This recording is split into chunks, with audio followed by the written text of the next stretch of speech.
আল্লাহ রাব্বুল আলামিন বলেন, হে ঈমানদারেরা, কুতিবা আলাইকুমুস সিয়াম, তোমাদের উপরে রোজা ফরজ করা হয়েছে যেমনি ভাবে অতীতের মানুষের উপরেও ফরজ করা হয়েছিল। এই মাস সিয়াম তথা রোজার মাস, সাথে সাথে কিয়ামের মাস, মানে এই মাসে আমরা তারাবির নামাজ আদায় করি। এই মাস কত গুরুত্বপূর্ণ মাস! এই মাস হলো কোরআন নাজিলের মাস। আল্লাহ তাআলা বলেন, শাহরু রমাদান আল্লাযী উনজিলা ফীহিল কুরআন হুদাল লিন-নাস ওয়া বাইয়িনাতিন মিনাল হুদা ওয়াল ফুরকান। এই রমাদান মাস হলো কোরআন নাজিলের মাস। আর সেই কোরআন কি? কোরআন হলো পার্থক্য, সত্য মিথ্যার মধ্যে পার্থক্য নির্ণয়কারী। কোরআন হলো ফুরকান। তাহলে এই মাস সিয়াম কিয়ামের মাস, এই মাস কোরআন নাজিলের মাস। শুধু তাই না, এই মাস কত বরকতময় মাস। এই মাসে আল্লাহর নবী বলেন, আসমানের দরজাগুলো খুলে দেওয়া হয়, রহমতের দরজাগুলো খুলে দেওয়া হয়, জান্নাতের দরজাগুলো খুলে দেওয়া হয়, জাহান্নামের দরজাগুলো বন্ধ করে দেওয়া হয়। এই মাসে শয়তানকে শিকলে আবদ্ধ করা হয়। শুধু তাই না, এই মাসে আল্লাহ তাআলা বান্দার গুনাহ মাফ করান সহজে। শুধু তাই না, এই মাসে আমল যদি ছোট করা হয়, প্রতিদান বড় দেওয়া হয়। কত অফারের মাস! এই মাসে আমরা অনেক মানুষ ইবাদত করব, রোজা রাখবো না ইনশাআল্লাহ? আমরা রোজা রাখবো, কিন্তু সমস্যা হলো কোথায়? আল্লাহর রাসূল সাল্লাল্লাহু আলাইহি ওয়াসাল্লাম রোজার ব্যাপারে কত ফজিলত, রমজান মাসের ফজিলত, রোজার ফজিলত, কত ফজিলত রোজার। রাসূল আকরাম সাল্লাল্লাহু আলাইহি ওয়াসাল্লাম বলেন, আল্লাহ তাআলা বলেছেন, আস-সাওমু লি ওয়া আনা আজজি বি। নবীজি বলেন, আল্লাহ তাআলা বলেন, সওম হলো আমার জন্য, এর প্রতিদান আমি আল্লাহ নিজেই দিব। শুধু তাই না, রাসূলুল্লাহ সাল্লাল্লাহু আলাইহি ওয়াসাল্লাম আরো কত ফজিলতের কথা জানান। আল্লাহর নবী বলেন, ইন্না ফিল জান্নাতি বাবান ইউকালু লাহুর রায়্যান। নবীজি বলেন, জান্নাতের মধ্যে স্পেশাল একটা দরজা আছে, সেই দরজার নাম হলো রায়্যান। এই দরজা দিয়ে অন্য কেউ ঢুকতে পারবে না। এটা রোজাদারদের জন্য স্পেশাল দরজা, রোজাদারদের জন্য স্পেশাল দরজা। ওই কিয়ামতের দিন ওই দরজার মধ্যে ফেরেশতা দাঁড়ায় থাকবে আর ডাকতে থাকবে, আইনাস সাইমুন, কোথায় রোজাদারেরা, আসো। রোজাদারেরা ওই দরজা দিয়ে ঢুকবে, দরজা বন্ধ হয়ে যাবে। রোজাদার ব্যতীত ওই দরজা দিয়ে আর কেউ ঢুকতে পারবে না। শুধু তাই না, রাসূল আকরাম সাল্লাল্লাহু আলাইহি ওয়াসাল্লাম আর হাদিসের মধ্যে বলেন, আল্লাহ রাব্বুল আলামিনের নবী জানায় দেন, আস-সাওমু জুন্নাতুন, সাওম হলো ঢাল স্বরূপ। মানুষ যেমন নিজেকে শত্রুর অস্ত্রের থেকে ঢালের দ্বারা নিজেকে যেমন হেফাজত করে, রোজাদার কিয়ামতের দিন তার রোজার দ্বারা নিজেকে জাহান্নামের আগুন থেকে হেফাজত করবে। কত ফজিলত! রোজাদার না খেয়া থাকলে একটা গন্ধ হয় গালে। অনেকে বুঝে না, অনেকে মনে করে রোজার দিন তো মুখে গন্ধ হইলে আল্লাহর কাছে খুব ভালো লাগে, এই চিন্তা কইরা মেসওয়াকও বাদ, বেরাসও বাদ, কিছুই করে না। আছে না এরকম? খবরদার, এই চিন্তা করা যাবে না যে মুখের গন্ধ, না না। সারাদিন না খাইলে পাকস্থলী যখন শুকনা থাকে, খালি হয়ে যায়, একটা গন্ধ সৃষ্টি হয়। দাঁত না মাজার কারণে ওই গন্ধটা না, সেজন্য মেসওয়াক করতে হবে রোজার দিনে, কোনো সমস্যা নেই। ওই পাকস্থলী খালি থাকার কারণে একটা গন্ধ হয়। যেমন আপনি যখন বাড়িতে যান বা গ্রামের বাড়িতে যান বা বাসা থেকে অনেক দিনের জন্য বের হন, বাসা ধুয়ে মুছে পরিষ্কার করে রেখে যাওয়ার পরেও 2-3 সপ্তাহ পরে যখন বাসায় আসেন, একটা গন্ধ সৃষ্টি হয়, নাকে পাওয়া যায়, ঠিক কিনা বলেন? ওই রকম পাকস্থলীতে যখন খাবার যায় না, শুকনা থাকে, একটা গন্ধ বের হয়। রাসূলুল্লাহ সাল্লাল্লাহু আলাইহি ওয়াসাল্লাম বলেন, লা খুলুফু ফামিস সাইমি আতয়াবু ইনদাল্লাহি মির রিহিল মিস্ক। নবীজি বলেন, রোজাদার রোজা রাখার কারণে, না খাওয়ার কারণে যেই গন্ধ হয়, মুখের মধ্যে যেই গন্ধ সৃষ্টি হয়, নবীজি বলেন ওই গন্ধটা আল্লাহ তাআলার কাছে মিশক আম্বরের চাইতেও বেশি প্রিয়। লা খুলুফু ফামিস সাইমি আতয়াবু ইনদাল্লাহি মির রিহিল মিস্ক। রোজার আরো ফজিলত আছে, অভাব নাই ফজিলতের। এই যে রোজাটা যে আমরা রাখবো, সমস্যা হলো কি জানেন, আমরা রোজাটাকে মনে করি যে রোজা না খায়া থাকার নাম। সেহরি খাইলাম, সারাদিন যা খুশি করলাম, খালি খাইলে আর পান না করলে হলো, আর ইফতারির সময় ইফতার করলাম, আমি রোজাদার না। সম, সম আরবি, রোজা ফার্সি। সম শব্দের অর্থ হলো আল ইমসাকু আনিশ শাই, কিছু জিনিস থেকে বিরত থাকা, খাওয়া, স্ত্রীর কাছে যাওয়া, পান করা, এগুলা থেকে বিরত থাকা, সাথে সাথে আরো কিছু বিষয় থেকে বিরত থাকতে হবে। নবীজি এক হাদিসের মধ্যে বলেন, কারো রোজা হয় শুধু না খেয়ে থাকার নামান্তর। তারা সারাটা দিন না খেয়ে থাকে, এটাই হয়, বাকি কিছু হয় না। কারণ কি? কারণ ওই আল্লাহর বান্দা না খেয়ে আছে, রোজাও আছে, আবার মিথ্যা কথা বলতেছে, গুনাহ করতেছে, চোখের গুনাহ করতেছে, হাতের গুনাহ করতেছে, জবানের গুনাহ করতেছে, অন্যর হক নষ্ট করতেছে। রোজার মধ্যে সময় কাটে না, মোবাইলে গেমস খেলা কাটাইতেছে, সিনেমা দেখে সময় কাটাইতেছে। আল্লাহর কসম, যার রোজাটা হবে সাথে গুনাহ থাকবে, তার রোজা তাকে জাহান্নামের আগুন থেকে বাঁচাবে না। অগণিত দুরুদ ও সালাম সাইয়্যিদুল আম্বিয়া, আশরাফুল আম্বিয়া, খাতামুল আম্বিয়া, বিশ্বনবী, শেষ নবী, শ্রেষ্ঠ নবী মুহাম্মদুর রাসূলুল্লাহ সাল্লাল্লাহু আলাইহি ওয়াসাল্লামের প্রতি। আল্লাহ তাআলা আমাদেরকে এখানে আসার বসার তৌফিক দিয়েছেন, তাই আমরা আসতে পেরেছি, বসতে পেরেছি। আল্লাহ তাআলা যদি তৌফিক না দিতেন, আমরা এখানে আসতেও পারতাম না, বসতেও পারতাম না। সময় যত যাচ্ছে, পবিত্র রমজান মাস তত নিকটবর্তী হচ্ছে, ঠিক কিনা? আজকে চাঁদের কয় তারিখ আপনারা জানেন? হ্যাঁ, চাঁদের কয় তারিখ?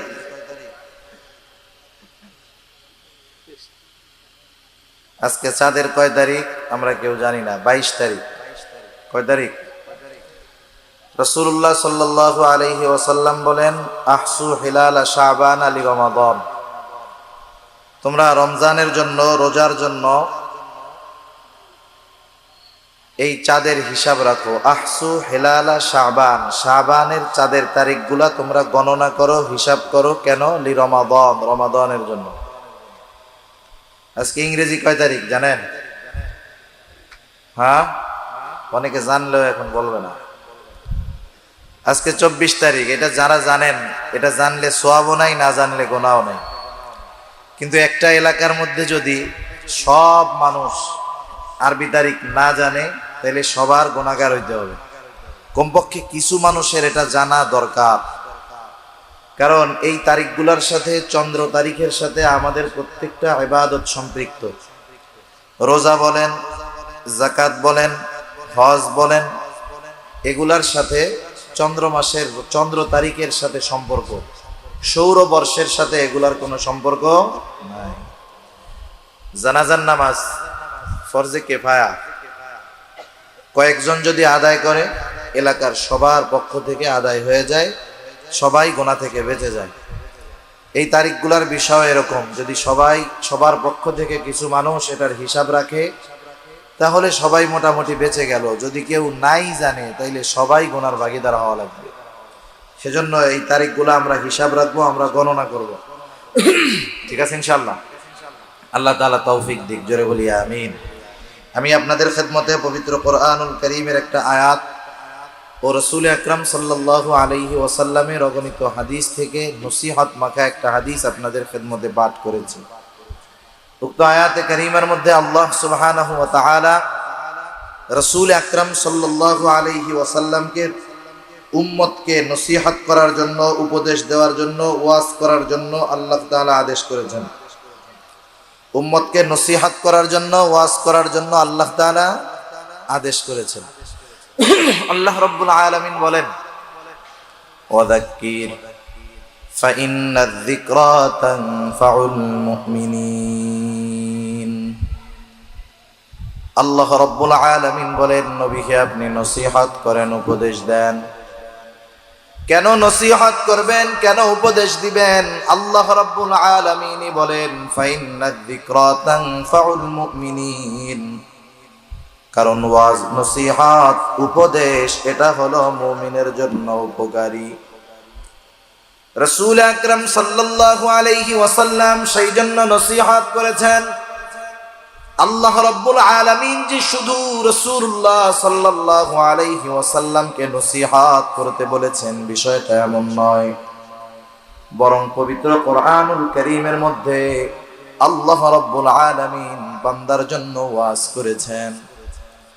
কোরআনুল কারীমের মধ্যে 6666 আয়াত, কেউ বলেন 6623 আয়াত। আয়াতের সংখ্যা যেটাই হোক না কেন, কোরআনুল কারীমের মধ্যে 500 আয়াত হলো বিধানাবলী সংক্রান্ত, বাকি 6100-র উপরে আয়াত এগুলা ওয়াজ, নসিহত, উপদেশ, বিভিন্ন রকমের ঘটনা, নবীদের ঘটনা, অতীতকালীন বিভিন্ন জাতির ঘটনা, যারা আল্লাহ তাআলার অবাধ্য হয়েছিল, এমন কিছু নাফরমান ফেরাউন, নমরুদ, হামান, কারুনের ঘটনা। আবার অতীতে যারা আল্লাহ রাব্বুল আলামিনের আদেশ মেনেছিল, এইরকম কিছু মানুষের ঘটনা, আসহাবে কাহাফের ঘটনা, আসহাবে ফিলের ঘটনা, আল্লাহ রাব্বুল আলামিন এগুলা বর্ণনা করেছেন, আমাদেরকে ওয়াজ করেছেন। নিজে তো ওয়াজ করেছেন, রাসূলুল্লাহ সাল্লাল্লাহু আলাইহি ওয়াসাল্লামকে ওয়াজ করার জন্য আদেশ করেছে। কেন ওয়াজ করার জন্য আদেশ? কারণ আল্লাহ তাআলা বলেন ফাইন্নায যিকরা তানফাউল মুমিনিন, কারণ ওয়াজ, নসিহত, উপদেশ এটা হলো মুমিনের জন্য উপকারী। নবীজির ওয়াজ, নসিহত যারা শুনবে, আমল করবে, ওই মানুষগুলোর জন্য সবচেয়ে বড় উপকার, তারা জাহান্নাম থেকে বেঁচে জান্নাতের বাসিন্দা হয়ে যাবে। আল্লাহ তাআলা ওয়াজ করেছেন, নবীকেও আল্লাহ তাআলা ওয়াজ করার আদেশ দিয়েছেন। সেজন্য ওয়াজ করা এটা গুরুত্বপূর্ণ একটা কাজ, নবীওয়ালা কাজ। আর যারা ওয়াজ শুনে, নবীজি ওয়াজ করেছেন সাহাবাদের সামনে। কাদের সামনে? সাহাবাদের সামনে। ওয়াজ শোনাও এটা সাহাবাওয়ালা কাজ। সেজন্য এই দামি কাজটা আমাদেরকে আল্লাহ তাআলা ইখলাসের সাথে আমলের নিয়তে করার তৌফিক দান করুন। আরো জোরে বলি আমিন। আমি আপনাদের খেদমতে নবীজির নসিহত মাখা একটা হাদিস পাঠ করেছি। এই হাদিসের মধ্যে একটা মানুষ, এখানে আমরা যারা আছি সবাই তো মুসলমান নাকি, ইমানদার, তাই না? অন্য ধর্মের যদি কেউ থাকে তাদের জন্য এখানে বসার সুযোগ আছে, তারাও বসতে পারবে, তারাও শুনতে পারবে। কারণ আল্লাহ তাআলা কোরআনের মধ্যে শুধু মুমিনদের জন্য পথ নির্দেশিকা রাখেন নাই। আল্লাহ তাআলা আরেক জায়গায় বলেছেন কোরআন হলো হুদাল লিন-নাস। সুবহানাল্লাহ। কারণ আমরা হুদাল লিন-নাস, সব মানুষের জন্য হেদায়েত। দুনিয়াতে অনেক শিরক কোরআনের বিরোধিতা করত, কিন্তু কোরআন শুনে, কোরআন তিলাওয়াত শুনে ইসলামের বড় বড় শত্রুরাও কোরআনের মাধুর্যতায় ইসলামের পথে চলে এসেছে। ঠিক কিনা বলি? এরকম অনেক মানুষ আছে যাদের হেদায়েত পাওয়ার অন্যতম কারণ হয়েছে কোরআনুল কারীম। সেজন্য সবাই শুনতে পারে, কোনো অসুবিধা নেই। রাসূলুল্লাহ সাল্লাল্লাহু আলাইহি ওয়াসাল্লাম যেই নসিহতগুলা করেছেন, এই নসিহতগুলা খুব গুরুত্বপূর্ণ নসিহত। যেই হাদিসটা আমি আপনাদের খেদমতে পাঠ করেছি, উক্ত হাদিসের মধ্যে আমরা যদি মানুষের মধ্যে সবচাইতে বড় আবেদ হতে চাই, আবেদ বুঝেন তো? আবেদ হলো সে যে বেশি বেশি ইবাদত করে। আমরা আবেদ কাকে বলি? নামাজ পড়ে, রোজা রাখে, যথাসময়ে সব হুকুম আহকাম মেনে চলে, অতিরিক্ত ইবাদত গুলা করে, নফল ইবাদত করে, নফল রোজা রাখে, তাসবিহ তাহলিল সব সময় পাঠ করে। আমরা লোকটাকে বলি লোকটা বড় ইবাদত গুজার, লোকটা বড় আবেদ। ঠিক কিনা বলেন? আমরা যারা মুমিন, আমরা সবাই মানুষের মধ্যে সবচাইতে বড় আবেদ হতে চাই কি চাই না? তাহলে সবচাইতে বড় আবেদ হতে হলে কি করণীয় নবীজি এখানে বলে দিয়েছেন। এরপরে রাসূলুল্লাহ সাল্লাল্লাহু আলাইহি ওয়াসাল্লাম বলেছেন সবাই ধনী হতে চায়, কেউ গরিব থাকতে চায় না। কেউ চায় না যে আমি গরিব থাকি, অন্যের মুখাপেক্ষী হই। কেউ কি চায়? আল্লাহ রাসূল জানায় দিয়েছেন কেমন করে একটা মানুষ মানুষের মধ্যে সবচাইতে বেশি ধনী হতে পারে। সুবহানাল্লাহ। বড় আবেদ হওয়ার পদ্ধতি নবী বলে দিয়েছেন, বড় ধনী হওয়ার পদ্ধতি নবী বলে দিয়েছেন, প্রকৃত মুসলমান কিভাবে হওয়া যাবে এটার পদ্ধতি নবী বলে দিয়েছেন। সাথে সাথে প্রকৃত মুমিন কিভাবে হওয়া যাবে রাসূলুল্লাহ সাল্লাল্লাহু আলাইহি ওয়াসাল্লাম এটাও বলে দিয়েছেন। এখন বলেন, আমরা বড় আবেদ হতে চাই, ধনী হতে চাই, প্রকৃত মুমিন এবং মুসলমান হতে চাই? কারা চাই? একটু হাত উঁচা করি তো। নারায়ে তাকবীর। আরে আওয়াজ হইল না। নারায়ে তাকবীর। আরো জোরে নারায়ে তাকবীর। মাশাআল্লাহ, হাত নামান। আমরা তাহলে একটু আমলের নিয়তে শুনবো ইনশাআল্লাহ। আজকে রাতটাও খুব দামি রাত, আজকে জুমার রাত, খুব গুরুত্বপূর্ণ একটি রাত। আমি বেশি সময় আপনাদের কষ্ট দিব না, অল্প সময়ে আল্লাহ তাআলার কাছে তৌফিক চাই। আল্লাহ তাআলা জানি আমাকে বলবার, আপনাদেরকেও শ্রবণ করবার তৌফিক দান করুক। সকলে বলি আমিন। যে নসিহতনাকা হাদিসটা আপনাদের খেদমতে পাঠ করেছি, রাসূল আকরাম সাল্লাল্লাহু আলাইহি ওয়াসাল্লাম একদিন সাহাবাদেরকে নিয়ে মজলিসের মধ্যে বসে আছেন। রাসূলুল্লাহ সাল্লাল্লাহু আলাইহি ওয়াসাল্লাম সাহাবাদের মজলিসের মধ্যে বসা। একটা সময় রাসূলুল্লাহ সাল্লাল্লাহু আলাইহি ওয়াসাল্লাম উপস্থিত সাহাবাদেরকে উদ্দেশ্য করে বলতেছেন, মাই ইয়াখুদু আন্নি হাউলাইল কালিমাত। রাসূলুল্লাহ সাল্লাল্লাহু আলাইহি ওয়াসাল্লাম বললেন, তোমাদের মধ্যে কে আছো আমার থেকে এই কথাগুলাকে গ্রহণ করবা, কথাগুলো নিবা, কথাগুলো শুনবা। শর্ত হলো মাইয়া আমালু বিহিন্না আও ইউআল্লিমু মাইয়া আমালু বিহিন্না। শর্ত হলো এই কথাগুলা শুনে নিজে আমল করবে এবং যারা আমল করতে চায় তাদেরকেও শিখায়া দিবে। রাসূল সাল্লাল্লাহু আলাইহি ওয়াসাল্লাম এই কথা বললেন, তোমাদের মধ্যে কে আছো আমার থেকে কিছু কথা শুনবে, শোনার পর নিজে আমল করবে, আবার যারা আমল করতে চায় তাদেরকেও শিখায়া দিবে। ওই মজলিসের মধ্যে উপস্থিত ছিলেন হযরত আবু হুরায়রা রাদিয়াল্লাহু তাআলা আন।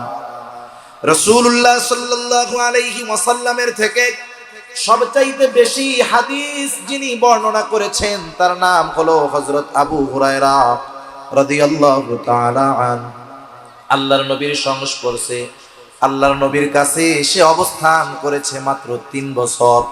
এই 3 বছর নবীজির সাহচর্যে থেকে, নবীজির কাছে থেকে হাদিস বর্ণনাকারী সাহাবীদের মধ্যে 1 নম্বরে সবচাইতে বেশি হাদিস বর্ণনাকারী হয়ে গেছে আবু হুরায়রা।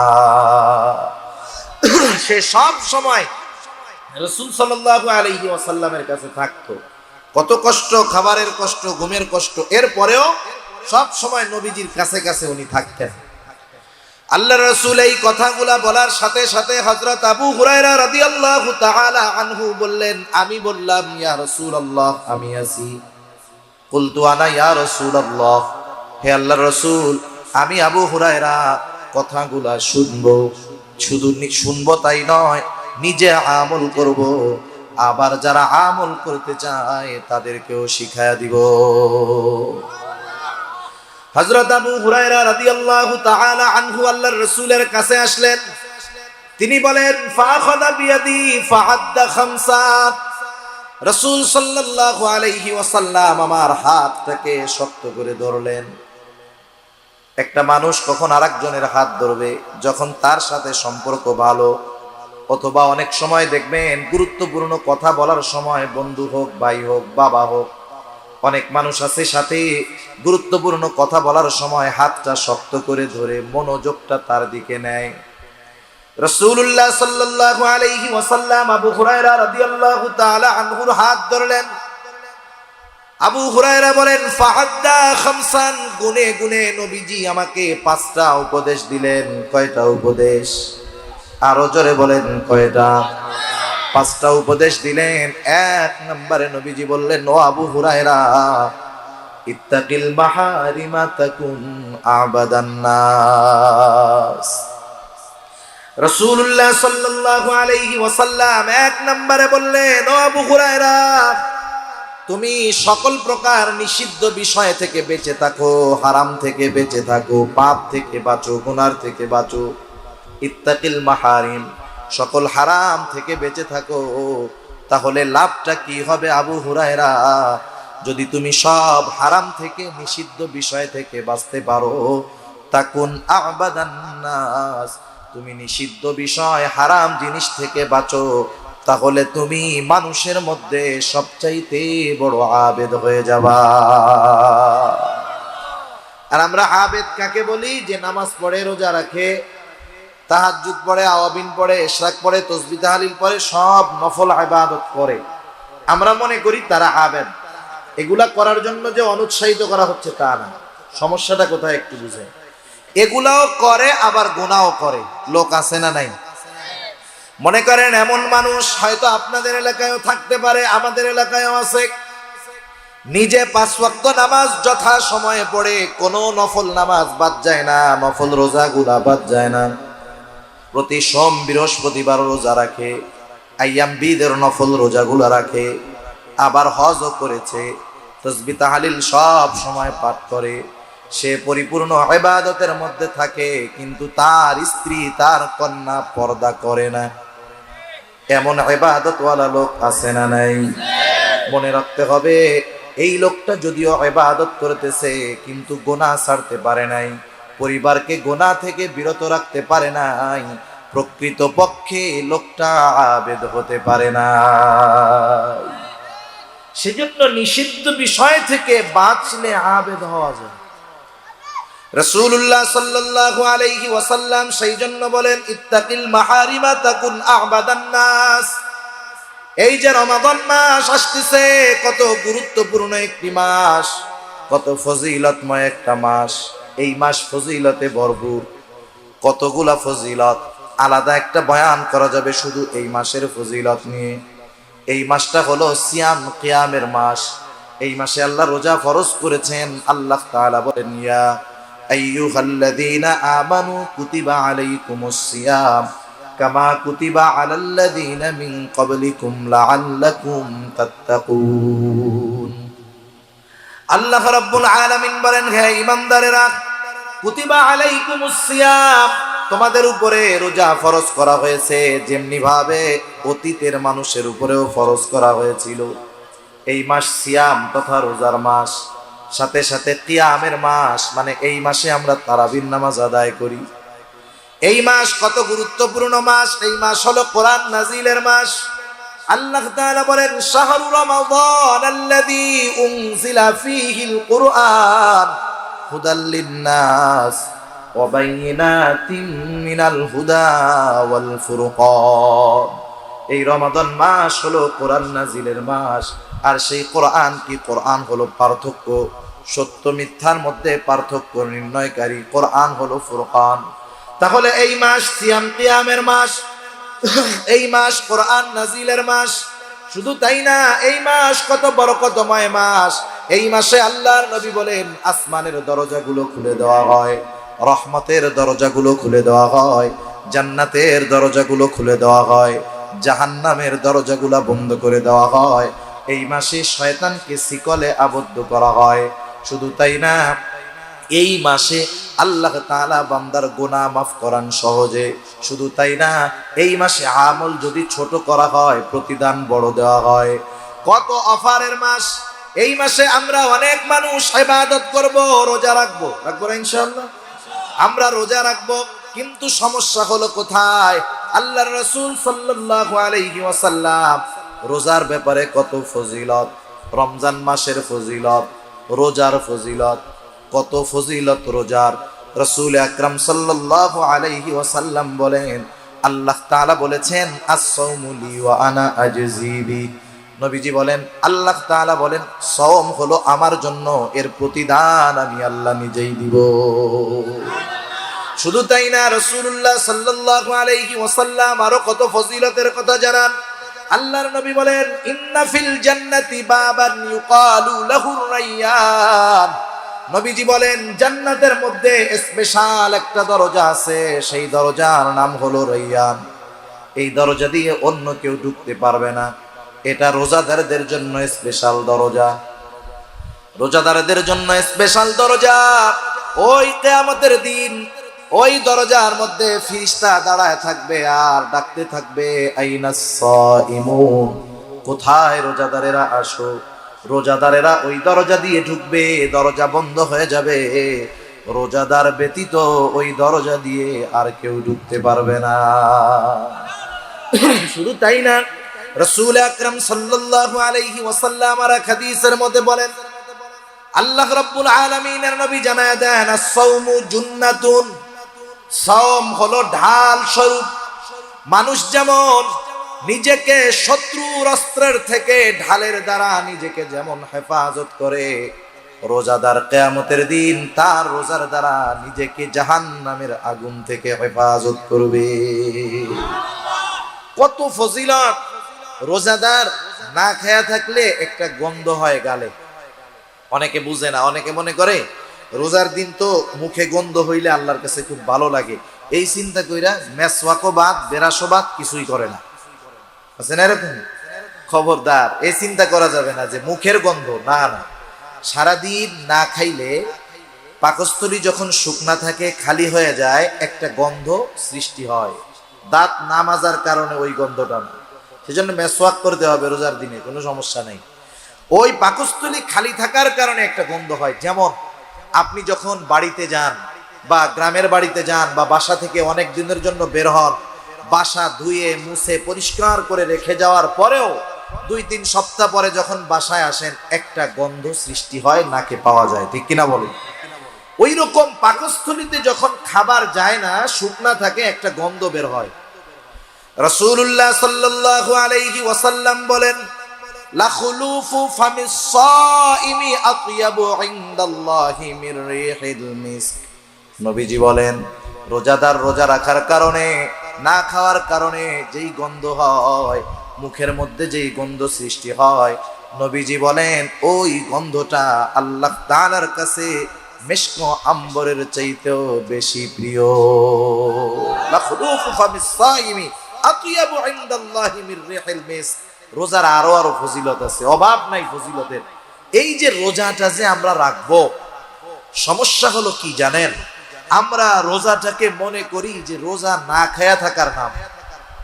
সেহরি খাইলাম, সারাদিন যা খুশি করলাম, খালি খাইলে আর পান না করলে হলো, আর ইফতারির সময় ইফতার করলাম, আমি রোজাদার না। সওম, সওম আরবি, রোজা ফার্সিয়ার।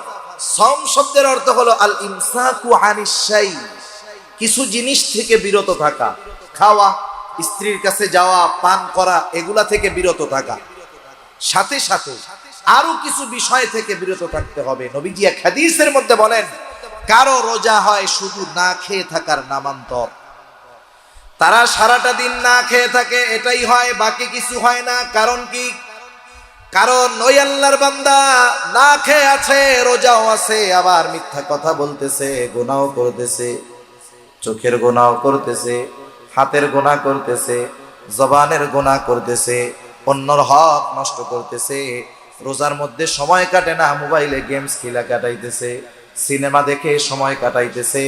আল্লাহর কসম, যার রোজাটা হবে সাথে গুনাহ থাকবে, তার রোজা তাকে জাহান্নামের আগুন থেকে বাঁচাবে না।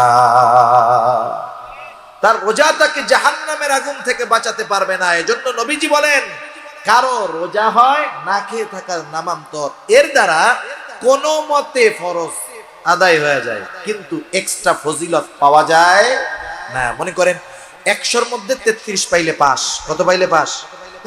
33 পাইলে পাস। একজন 100-তে পাইছে 33, আর একজন পাইছে 100-তে 90। দুইজনেরই প্রাথমিক ফলাফল পাস, দুজনেরটাই কি পাস। একজন কোনো মতে পাস, আর একজন ভালো মতো পাস। একজন কোনো মতে পাস, আর একজন ভালো মতো পাস। বলেন তো, কোনো মতো পাস নিয়ে, মোটামুটি ফেলের পরে কোনো মতে পাস নিয়ে কোনো ভার্সিটিতে অ্যাডমিশন নেওয়া যাবে? ফর্মই তো তোলা যাবে না। এই বেটাও পাস, সেজন্য যে গোল্ডেন এ প্লাস পেয়েছে, ও সারা বাংলাদেশের যে কোনো ভার্সিটির ফর্ম উঠাতে পারবে, যে কোনো জায়গায় অ্যাপ্লাই করতে পারবে, ভর্তি পরীক্ষা দিতে পারবে। কিন্তু যে কোনো মতে পাস, সে কোনো মতে ঠেলা ঠুলা মান সম্মান বাঁচাইছে, এই আর কি। এই পাশের দ্বারা চাকরি, ভালো জায়গায় ভর্তি, এটা অসম্ভব, ঠিক কিনা বলুন? ওই রকম ভাবে যে না খায়া থাকে, তারটা কোনো মতে রোজা হয়, কিন্তু ওই রোজার দ্বারা আল্লাহর থেকে প্রতিদান পাওয়া যায় না, জাহান্নামের আগুন থেকে ওই রোজা তাকে রক্ষা করতে পারে না। এজন্য যেহেতু আমরা কষ্ট করে রোজা রাখবো, রাতের বেলা তারাবি আদায় করব, আমরা প্রত্যেকেই সচেষ্ট থাকব। আমার না খেয়ে থাকা হবে একটা রোজা, আর সারাদিন গুনাহ অপরাধ অন্যায় থেকে বাঁচার মাধ্যমে হবে আর একটা রোজা। সেজন্য আমরা বিরত রাখবো নিজেদের জবান, চোখ, সকল প্রকার গাম বাদ্য গুনাহ থেকে।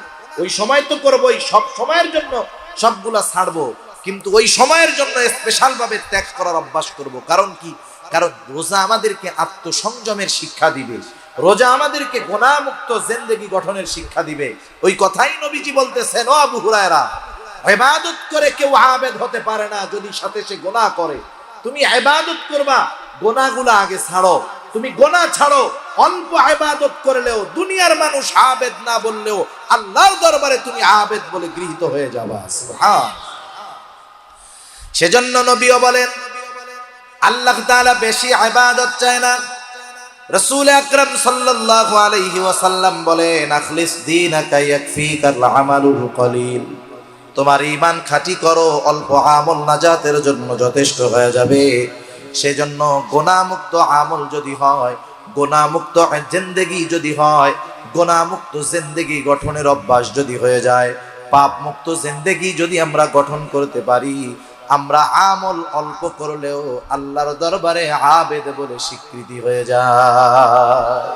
সেজন্য গুনাহমুক্ত ইবাদত হবে, গুনাহ ছাড়তে হবে, অপরাধ ছাড়তে হবে, হারাম থেকে বেঁচে থাকতে হবে, গুনাহ ছাড়ার প্রতিজ্ঞা করতে হবে। কারণ অনেক মানুষ আছে একটা গুনাহ ছেড়ে তাওবা নসিব হয়েছে, আল্লাহর জান্নাতের বাসিন্দা হয়ে গেছে, আছে না নাই? সেজন্য আমরা জীবনের প্রত্যেকটা কাজ যদি শেষ কাজ মনে করে করি, তাহলে গুনাহমুক্ত জিন্দেগি গঠন করা সহজ।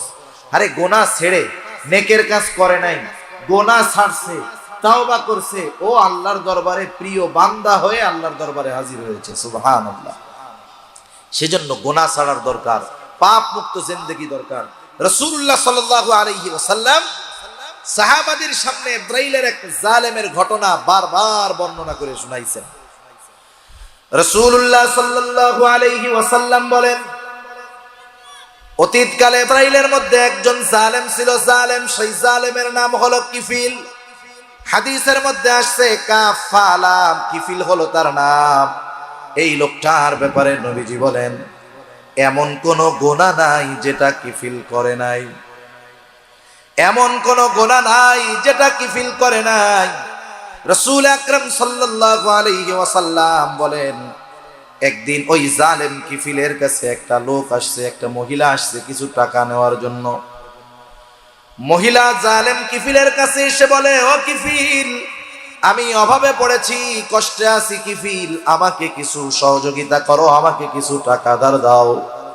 জালেম কিফিল মানুষকে টাকা ধার দিত না, তার অভ্যাস ছিল সে মানুষকে সুদে টাকা দিত। আছে না নাই? সুদ। কতজন রোজার মাসে সেহরি ইফতারি ঘাপায়া খাবে, কিন্তু টাকা ঘুষের সুদে। আছে না? একবারে সামনে ডালি ভরা ইফতারি, সেহরির অভাব নাই, কিন্তু টাকা হারাম। হায় হায়, এই হারাম খাইয়া, হারাম কইরা ইবাদতই তো কবুল হবে না, ঠিক না? জালেম কিফিল বলে, আমি কাউকে টাকা ধার দেই না, আমার থেকে টাকা নাও, সুদে নিতে হবে। মহিলা অভাবে পড়ে গেছে, তো হওয়ার ওয়াদা দাও। হাদিসের মধ্যে আসছে, কাদাল ফাকিরু আইয়াকুনা কুফরা, দারিদ্রতা মানুষকে কুফরি পর্যন্ত পৌঁছায়া দেয়। আপনার আমার আশেপাশে অনেক মানুষ আছে অপরাধের সাথে সম্পৃক্ত, নারী হোক পুরুষ হোক। কেউ চুরি করে, কেউ অন্যান্য অনেক অপরাধের পথে আছে, অর্থ উপার্জনের জন্য ওই অবৈধ পন্থা অবলম্বন করে। আপনি একটু নিরিবিলি তাকে ডাক দিয়ে জিজ্ঞাসা করবেন যে, তুমি যে চুরি করতেছো, এই লাইনে আসছো, এটা কি ভালো কাজ? কেন আসছো? অধিকাংশ মানুষের উত্তর একটাই হবে আমার মনে হয়, যে এই পথে আমার আসার কারণ হলো আমার অভাব। আমি অভাবের কারণে চুরি করি, অভাবের কারণে ছিনতাই করি। একটা সময় আস্তে আস্তে সে কি হবে? চোর থেকে ডাকাত হবে, খুনি হবে, সন্ত্রাসী হবে, ঠিক কিনা বলেন? এখন এখানে আমাদের কিছু সামাজিক দায়বদ্ধতা আছে, শহরে হোক গ্রামে হোক। আমি যখন দেখব আমার কোনো প্রতিবেশী অভাবের কারণে তার স্বভাব নষ্ট হচ্ছে, গোনার পথে যাচ্ছে, ছেলে হোক, মেয়ে হোক, পুরুষ হোক, নারী হোক, তখন তার প্রতিবেশী হিসাবে আমার দায়িত্ব হলো, আমি যদি সামর্থ্যবান হই, আমার আশেপাশে বন্ধু বান্ধব যদি সামর্থ্যবান থাকে, আমাদের উচিত হবে তাকে সহযোগিতা করা, গুনার থেকে ফেরানো। কারণ ওই ছেলেটা চুরি করেছে, আপনি যদি তাকে মামলা দিয়ে জেলে দেন, ও জেলের মধ্যে গিয়ে তো আর আল্লাহর ওলিদের সাথে থাকবে না। ও চুরি ডাকাতি করছে, ওদেরকে চোর ডাকাতদের সাথেই রাখবে। ওইখানে গিয়ে চুরির দায়ে জেলে গিয়ে ডাকাতি শিখে আসবে, এরপরে আইসা ডাকাতি করবে। যারা ওকে জেলে দিয়েছে তাদের বাড়িতে ডাকাতি করবে, খুনিদের সাথে থেকে খুন কিভাবে করতে হয় শিখে আসবে। ওই পরিস্থিতি হওয়ার আগে আপনারা 10 জন, 20 জন, 30 জন, 40 জন মিলে আপনারা কিছু টাকা দিয়ে, 200, 500, 100 টাকা দিয়ে একটা রিক্সা কিনে দেন না। এরপরে ওরে বলেন যে এই যে 10,000, 20,000 টাকা দিয়ে তোর একটা রিক্সা কিনে দিলাম, তুই রিক্সা চালায় খা, শুধু গোনার পথে যাস না। একটু আবেগ নিয়ে বলেন, দরদ নিয়ে বলেন।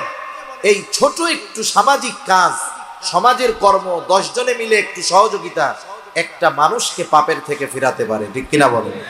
একটা পরিবারের খাবারের ব্যবস্থা করতে পারে। সেজন্য এই বিষয়গুলো আমাদের খেয়াল রাখার দরকার। কারণ কি জানেন? কারণ আমি সামর্থ্যবান মানুষ, আমাকে আল্লাহ তাআলা ক্ষমতা দিয়েছে, আমি খেতে পারি আর একজনকে খাওয়াতে পারি। আমার কোন প্রতিবেশী যদি অপরাধ করে, গুনাহ করে, কিয়ামতের দিন যদি আল্লাহর দরবারে সে আসামির কাঠগড়ায় যায়, সে একা ওই কাঠগড়ায় দাঁড়াবে না। আমি সামর্থ্য থাকার পরেও তাকে সহযোগিতা না করার কারণে ওই অপরাধীর সাথে আমাকেও আল্লাহর আদালতে অপরাধীর সাথে দাঁড়াতে হবে, ঠিক কিনা বলুন? সেজন্য হাদিসের মধ্যে আসছে, কিয়ামতের দিন আল্লাহ রাব্বুল আলামিন একদল মানুষকে বলবে, শোনো, আমি অভুক্ত ছিলাম, দুনিয়াতে তোমরা আমাকে খানা দাও নাই। আমি পিপাসিত ছিলাম, আমাকে তোমরা পানি দাও নাই। আমি বস্ত্রহীন ছিলাম, বস্ত্র দাও নাই। মানুষরা বলবে, আল্লাহ, আপনার তো এগুলার কোনো কিছুর প্রয়োজন নাই, আপনি কারো মুখাপেক্ষী নয়, এগুলার মুখাপেক্ষী নয়। আপনাকে যদি পাইতাম অবশ্যই দিতাম। তখন আল্লাহ তাআলা বলবে, ও আমার গোলাম, তোমার প্রতিবেশী অভুক্ত ছিল, তাকে তুমি খানা দাও নাই। বস্ত্রহীন ছিল, বস্ত্র দাও নাই। পিপাসিত ছিল, পানি দাও নাই। চিকিৎসার দরকার ছিল, তুমি চিকিৎসা করাও নাই। অথচ তুমি সামর্থ্যবান ছিলা, তুমি যদি তোমার প্রতিবেশীকে সাহায্য সহযোগিতা করতা, ওইটা আমি আল্লাহ পেয়ে যাইতাম। সেজন্য কোন প্রতিবেশী যদি অভাবগ্রস্ত থাকে, সেটা খেয়াল রাখার দায়িত্ব আমাদের। যাই হোক, এইবার জালেম কিফিলের শর্ত মহিলা মেনে নিল। অভাবের কারণে, প্রয়োজনের কাছে হেরে গেল মহিলা, জালেম কিফিলের শর্ত মেনে নিল। নির্ধারিত দিনে জালেম কিফিল মহিলার কাছে হাজির। একেবারে দরজা জানালা আটকানো, কেউ বাধা দেওয়ার নাই। জালেম কিফিল সে তার কর্ম করার জন্য প্রস্তুতি নিচ্ছে, আর মহিলা থরথর করে কাঁপতেছে। মহিলার দেহটা থরথর করে কাঁপতেছে। কিফিল মহিলার অবস্থা দেখে বলে, ও মহিলা, তুমি কাঁপো কেন?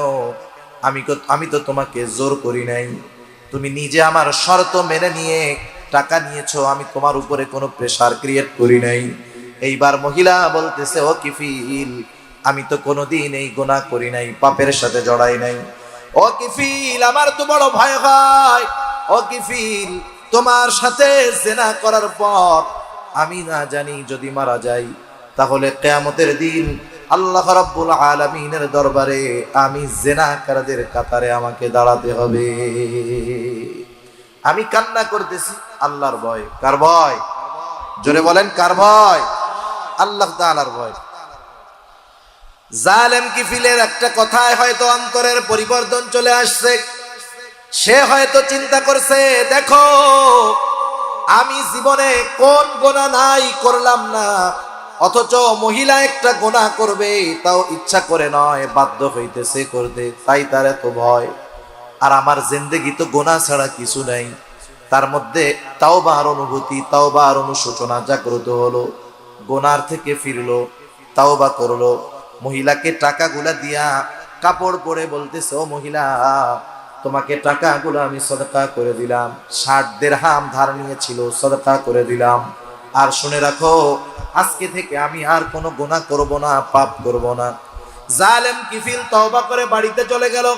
ঘটনাক্রমে রাতের বেলায় দুনিয়া থেকে চলে গেল জালেম কিফিল। এলাকায় যদি কোনো জালেম মারা যায়, যার অত্যাচার জুলুমে এলাকার মানুষ নির্যাতিত, নিষ্পেষিত, নিপীড়িত, এরকম কিছু জালেম কিছু কিছু এলাকায় আছে না নাই? ও বাইসা থাকলে ওরে জোরে সালাম দেয় ভয়ে। মানুষকে সম্মান কয়েক কারণে করে, একটা করে তার ব্যক্তিত্বের কারণে, আর একটা করে তার ভয়ে, ঠিক না? মনে করেন অনেক সময় আপনারা মুরব্বীদেরকে সালাম দেন, দুর্বল মানুষ, কেন সালাম দেন? সম্মানের কারণে। ওলামায়ে কেরাম সম্মান করেন, সালাম দেন সম্মানের কারণে। অনেক সময় কাল্লু মস্তানরেও সালাম দেন, দেন না? কেন দেন? ভয়ে, না জানি সালাম না দিলে কোন সময় কি করে বসে, তা ঠিক আছে। সেজন্য মানুষ জালেমদেরকেও সম্মান করে ভয়ে। ওই ধরনের কোন জালেম যদি মারা যায়, অনেক মানুষ মারা গেলে দোয়া পড়ে ইন্না লিল্লাহ, কিন্তু ওই ধরনের কোন জালেম মারা গেলে মুখে ইন্না লিল্লাহ, অন্তরে বলে আলহামদুলিল্লাহ, ঠিক কিনা বলে? জালেম কিফিল মারা গেছে, এলাকার মধ্যে খবর ছড়ায় গেছে কিফিল মারা গেছে, এলাকার মানুষ খুশি, কিন্তু কিফিল তো গত রাত্রে তওবা করছে। হাদিসের মধ্যে আসছে আল্লাহ রাব্বুল আলামিন কিফিলের দরজার মধ্যে কুদরতি ভাবে লিখে দিয়েছে, তোমরা কিফিলকে জালেম বলো না, কিফিল তওবা করেছে, আমি আল্লাহ কিফিলের গুনাহগুলা ক্ষমা করে দিয়েছি। তাহলে দেখেন, গুনাহ ছাড়ার মাধ্যমে আল্লাহর বন্ধু হওয়া যায়, আল্লাহর ওলি হওয়া যায়, বড় আবেদ হওয়া যায়। আমি ইবাদত করলাম, নামাজ পড়লাম, রোজা রাখলাম, তাহাজ্জুদ পড়লাম, মানুষের হক নষ্ট করলাম, নিজে গুনাহ করলাম, চোখের গুনাহ করলাম, হাতের গুনাহ করলাম, পায়ের গুনাহ করলাম, রোজা রাখলাম, জবান দিয়ে গীবত করলাম, পরনিন্দা করলাম, আমি অন্যের হিংসা বিদ্বেষ অন্তরের মধ্যে লালন করলাম। এই যে ইবাদত করলাম, এই ইবাদত গুলা আমাকে আবেদ বানাতে পারবে না যতক্ষণ না আমি গুনাহ ছাড়বো। সেজন্য গুনাহ মুক্ত জিন্দেগি গঠন করতে হবে। যে কোনো পাপ করার আগে চিন্তা করতে হবে যে এই পাপটা করতে করতে আমি যদি মারা যাই। একটা সময় মানুষ বৃদ্ধ হলে মারা যাইতো, আগের সময় এই সিস্টেমটা ছিল, কিন্তু এখনকার সময় সমীকরণ বলতেছে যে বর্তমান সময়ে মৃত্যুর হার বৃদ্ধদের চাইতে যুবক বয়সের মানুষদের বেশি। যুবক মানুষের মৃত্যুর হার বেশি, অ্যাক্সিডেন্ট করে মরে, স্ট্রোক করে মরে, বিভিন্ন নেশাদ্রব্য পান করার মাধ্যমে মরে। সর্বসাকুল্য যুবক তরুণ প্রজন্মের মধ্যে মৃত্যুর হার বেশি। মনে করেন আপনি সিনেমা দেখতেছেন একা একা এক রুমে, কেউ দেখতেছে না, এটা দেখতে দেখতে যদি আপনি মারা যান, বলেন তো ওইখানে তো গুনাহ হবে, রহমতের ফেরেশতা আসতে পারবে? তাহলে এই মৃত্যুটা কেমন মৃত্যু হবে? আপনি রাতে ঘুম আসতেছে না, কানের মধ্যে ইয়ারফোন দিয়ে, হেডফোন দিয়ে আপনি গান শুনতে শুনতে ঘুমাচ্ছেন। এই ঘুম তো আপনার জীবনের শেষ ঘুম হতে পারে। আপনি কি করতে করতে ঘুমাইলেন চিন্তা করেন তো। ইমানি মৃত্যু সম্ভব? আপনি বাসে গেছেন, রোড অ্যাক্সিডেন্টে মারা যায়, আমরা তো দোয়া করি আল্লাহ তারে শহীদের দরওয়াজা দিয়েন, শহীদের মর্তবা দিয়েন, কিন্তু ও যখন বাস অ্যাক্সিডেন্ট করতেছিল তখন গান শুনতে শুনতে ঘুমাইতেছিল। সেজন্য গুনাহ ছাড়তে হবে আগে, গুনাহ ছাড়া বড় আবেদ হওয়া যায় না। এজন্য রাসূলুল্লাহ সাল্লাল্লাহু আলাইহি ওয়াসাল্লাম এক নম্বরে বললেন, ইত্তাকিল মাহারিমা তাকুন আহবাদান নাস। ও আবু হুরায়রা, তুমি নিষিদ্ধ বিষয়গুলা ছাড়ো, মানুষের মধ্যে বড় আবেদ হয়ে যাবা। আর একটা হাদিস আপনাদেরকে শোনাই। রাসূল আকরাম সাল্লাল্লাহু আলাইহি ওয়াসাল্লাম একদিন ফজরের নামাজের পূর্বে মসজিদে নববীর মধ্যে বসে আছেন। ফজরের নামাজের পূর্বে হঠাৎ করে রাসূলুল্লাহ সাল্লাল্লাহু আলাইহি ওয়াসাল্লাম বলতেছেন, শোনো, এখন যেই ব্যক্তি দরজা দিয়ে ঢুকবে সে জান্নাতি। নবীজি ঘোষণা দিলেন, এখন যেই ব্যক্তি দরজা দিয়ে ঢুকবে সে জান্নাতি। এই ঘোষণা দেওয়ার সাথে সাথে সবার নজর দরজার দিকে, কোন আল্লাহর বান্দা ঢুকতেছে। সবাই দরজার দিকে তাকায় দেখলো একজন লোক ঢুকছে। যেই লোকটার অজুর পানি দাড়ি বেয়ে বেয়ে পড়তেছে আর বাম হাতের মধ্যে তার জুতা, এই লোকটা মসজিদের দরজা দিয়ে ঢুকলো। প্রথম দিন গেল, দ্বিতীয় দিন আবার রাসূলুল্লাহ সাল্লাল্লাহু আলাইহি ওয়াসাল্লাম বলতেছেন ফজরের নামাজের পূর্বে, এখন যেই ব্যক্তি দরজা দিয়ে ঢুকবে সে জান্নাতি। সবার নজর দরজার দিকে। দেখা গেল গতদিন যেই লোকটা যেই অবস্থায় ঢুকছিল আজকেও সে ঢুকছে। তার মানে অজুর পানি দাড়ি বেয়ে পড়তেছে, আর হাতের মধ্যে জুতা নিয়ে মসজিদে ঢুকলো। 2 দিন চলে গেল। তৃতীয় দিন ফজরের নামাজের পূর্বে আবার রাসূলুল্লাহ সাল্লাল্লাহু আলাইহি ওয়াসাল্লাম বলেন, শোনো, এখন যেই ব্যক্তি দরজা দিয়ে ঢুকবে সে জান্নাতি। আবার তাকায় দেখে সবাই গত 2 দিন যে ঢুকছে আজকেও সে। এক লোকের ব্যাপারে নবীজির ঘোষণা পরপর 3 দিন যে লোকটা জান্নাতি, এই লোকটা যে জান্নাতি কোনো সন্দেহ আছে? কোনো সন্দেহ নেই। একজন সাহাবী, তার নাম হলো আব্দুল্লাহ ইবনে আমর ইবনুল আস রাদিয়াল্লাহু তাআলা।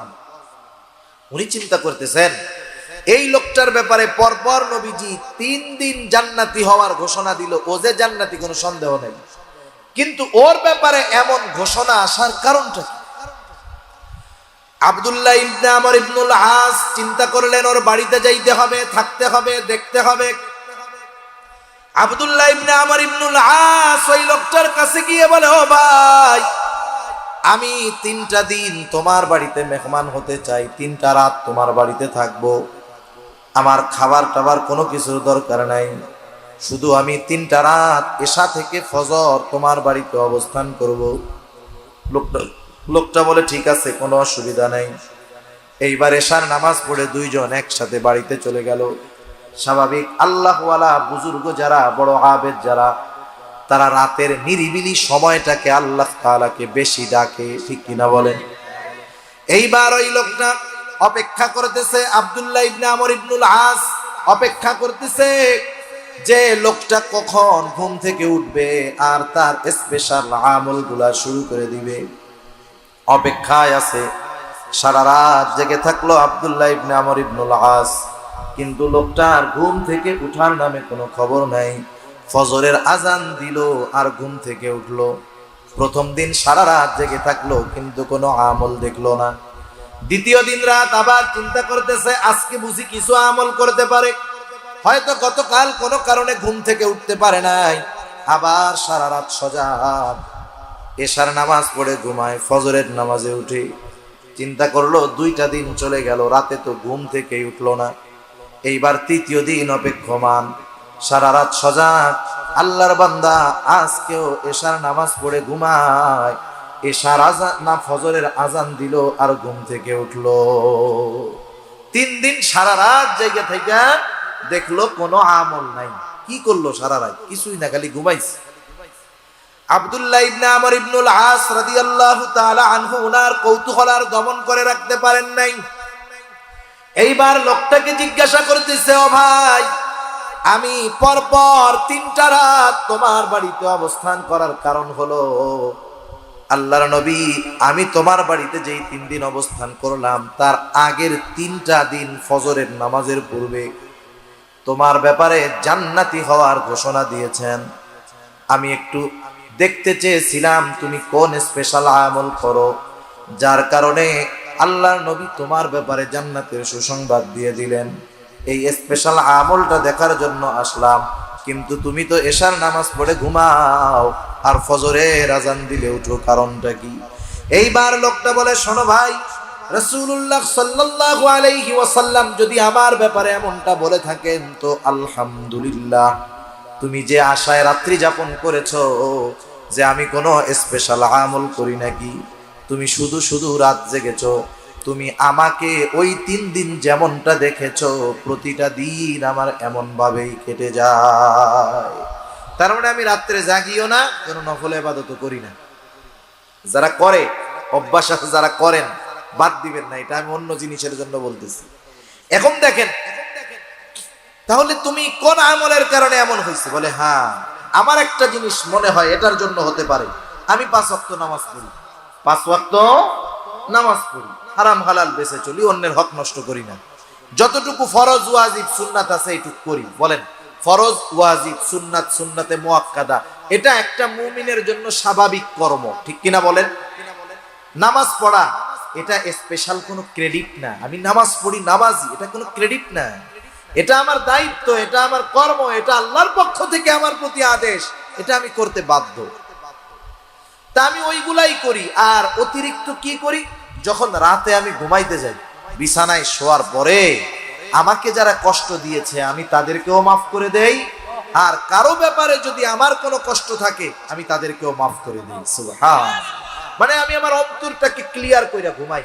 এখন বলেন, এই সাহাবী 5 ওয়াক্ত নামাজ পড়ছে, এতটুকু ফরজ ওয়াজিব সুন্নাতগুলা মেনে চলছে, আর এক্সট্রা ওই আমলটা করছে, অথচ এতটুকু আমল আল্লাহর রাসূল সাল্লাল্লাহু আলাইহি ওয়াসাল্লাম তার ব্যাপারে জান্নাতের সুসংবাদ দিয়ে দিয়েছেন। সুবহান।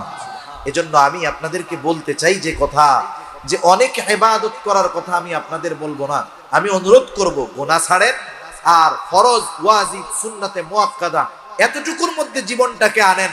আল্লাহর রাসূলের কথা অনুযায়ী তাকুন আ'বাদান নাস, মানুষের মধ্যে সবচাইতে বড় আবেদ হয়ে যাওয়া যাবে। ঠিক কিনা বলেন?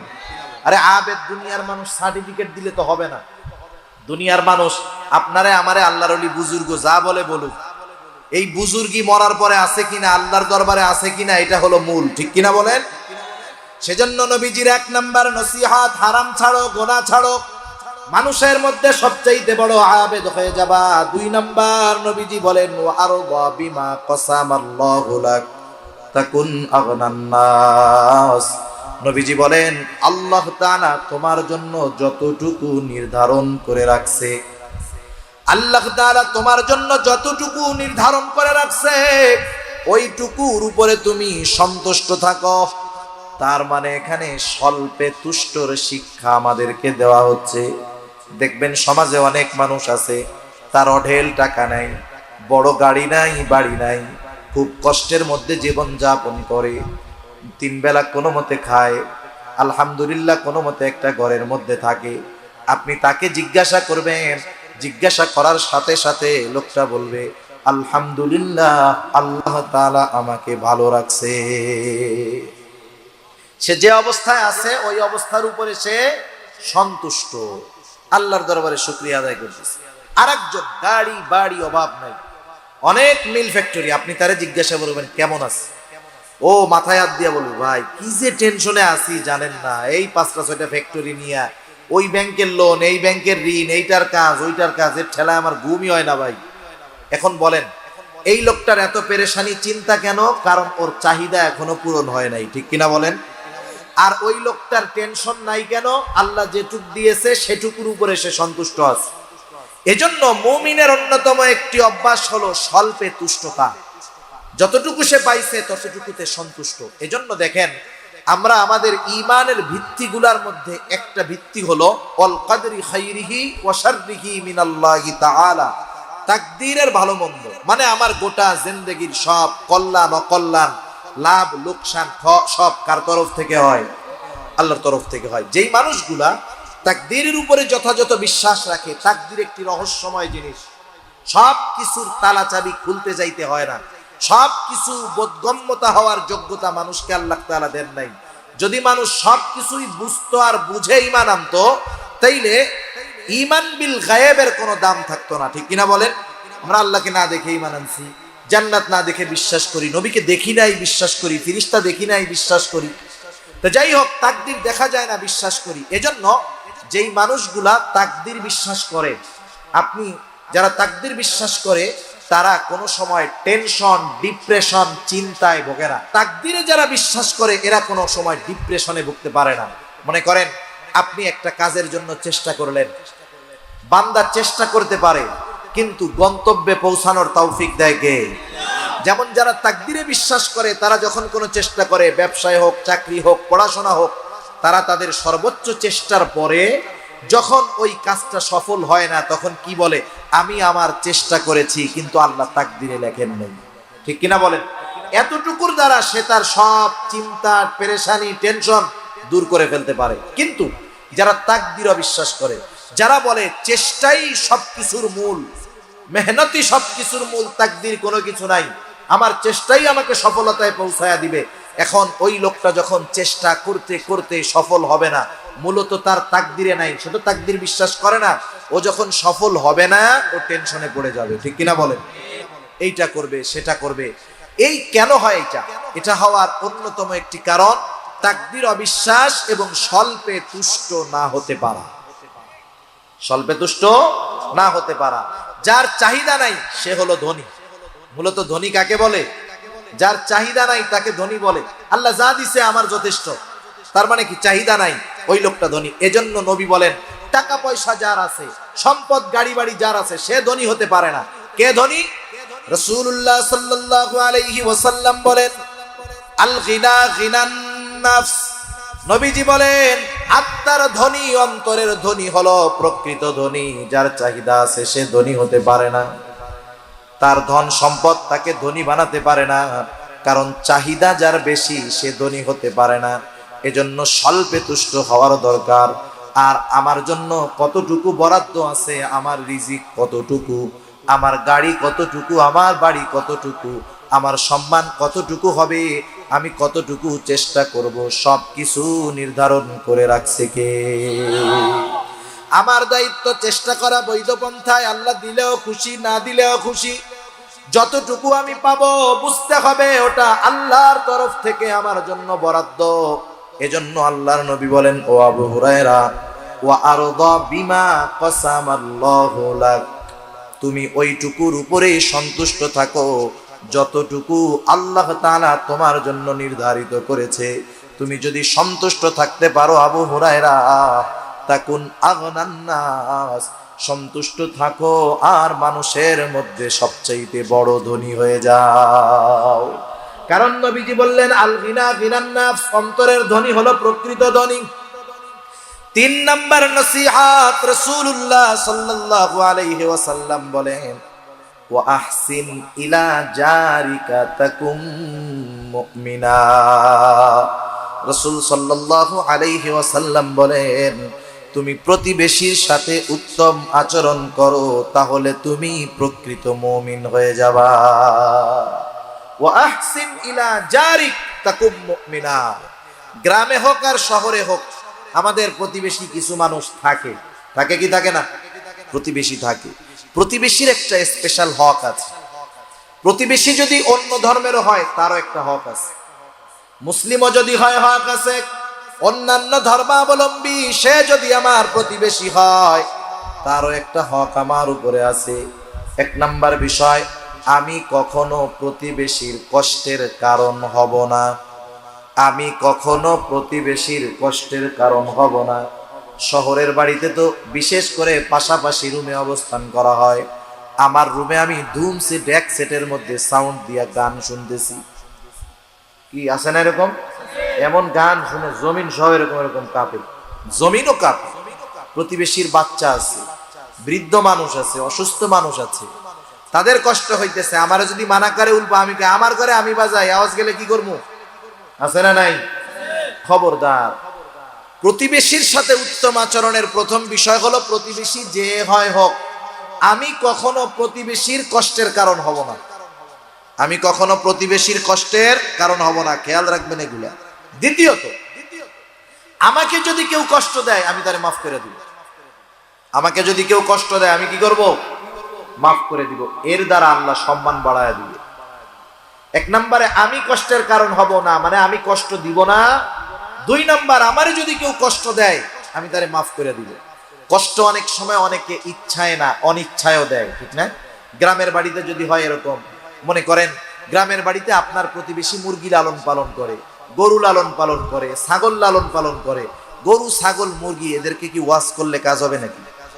আপনার প্রতিবেশী খারাপ, আপনি যদি গরু ছাগলরে ওয়াজ করে বোঝান, ছাগল তোমার ঠ্যাং 2টা ধরলাম, তোমার পায়ে 2টা ধরছি, তুমি কিন্তু ওই বাড়ি যাইয়া কিছু কইরো না, ওরা কিন্তু আমার দুশ্মন।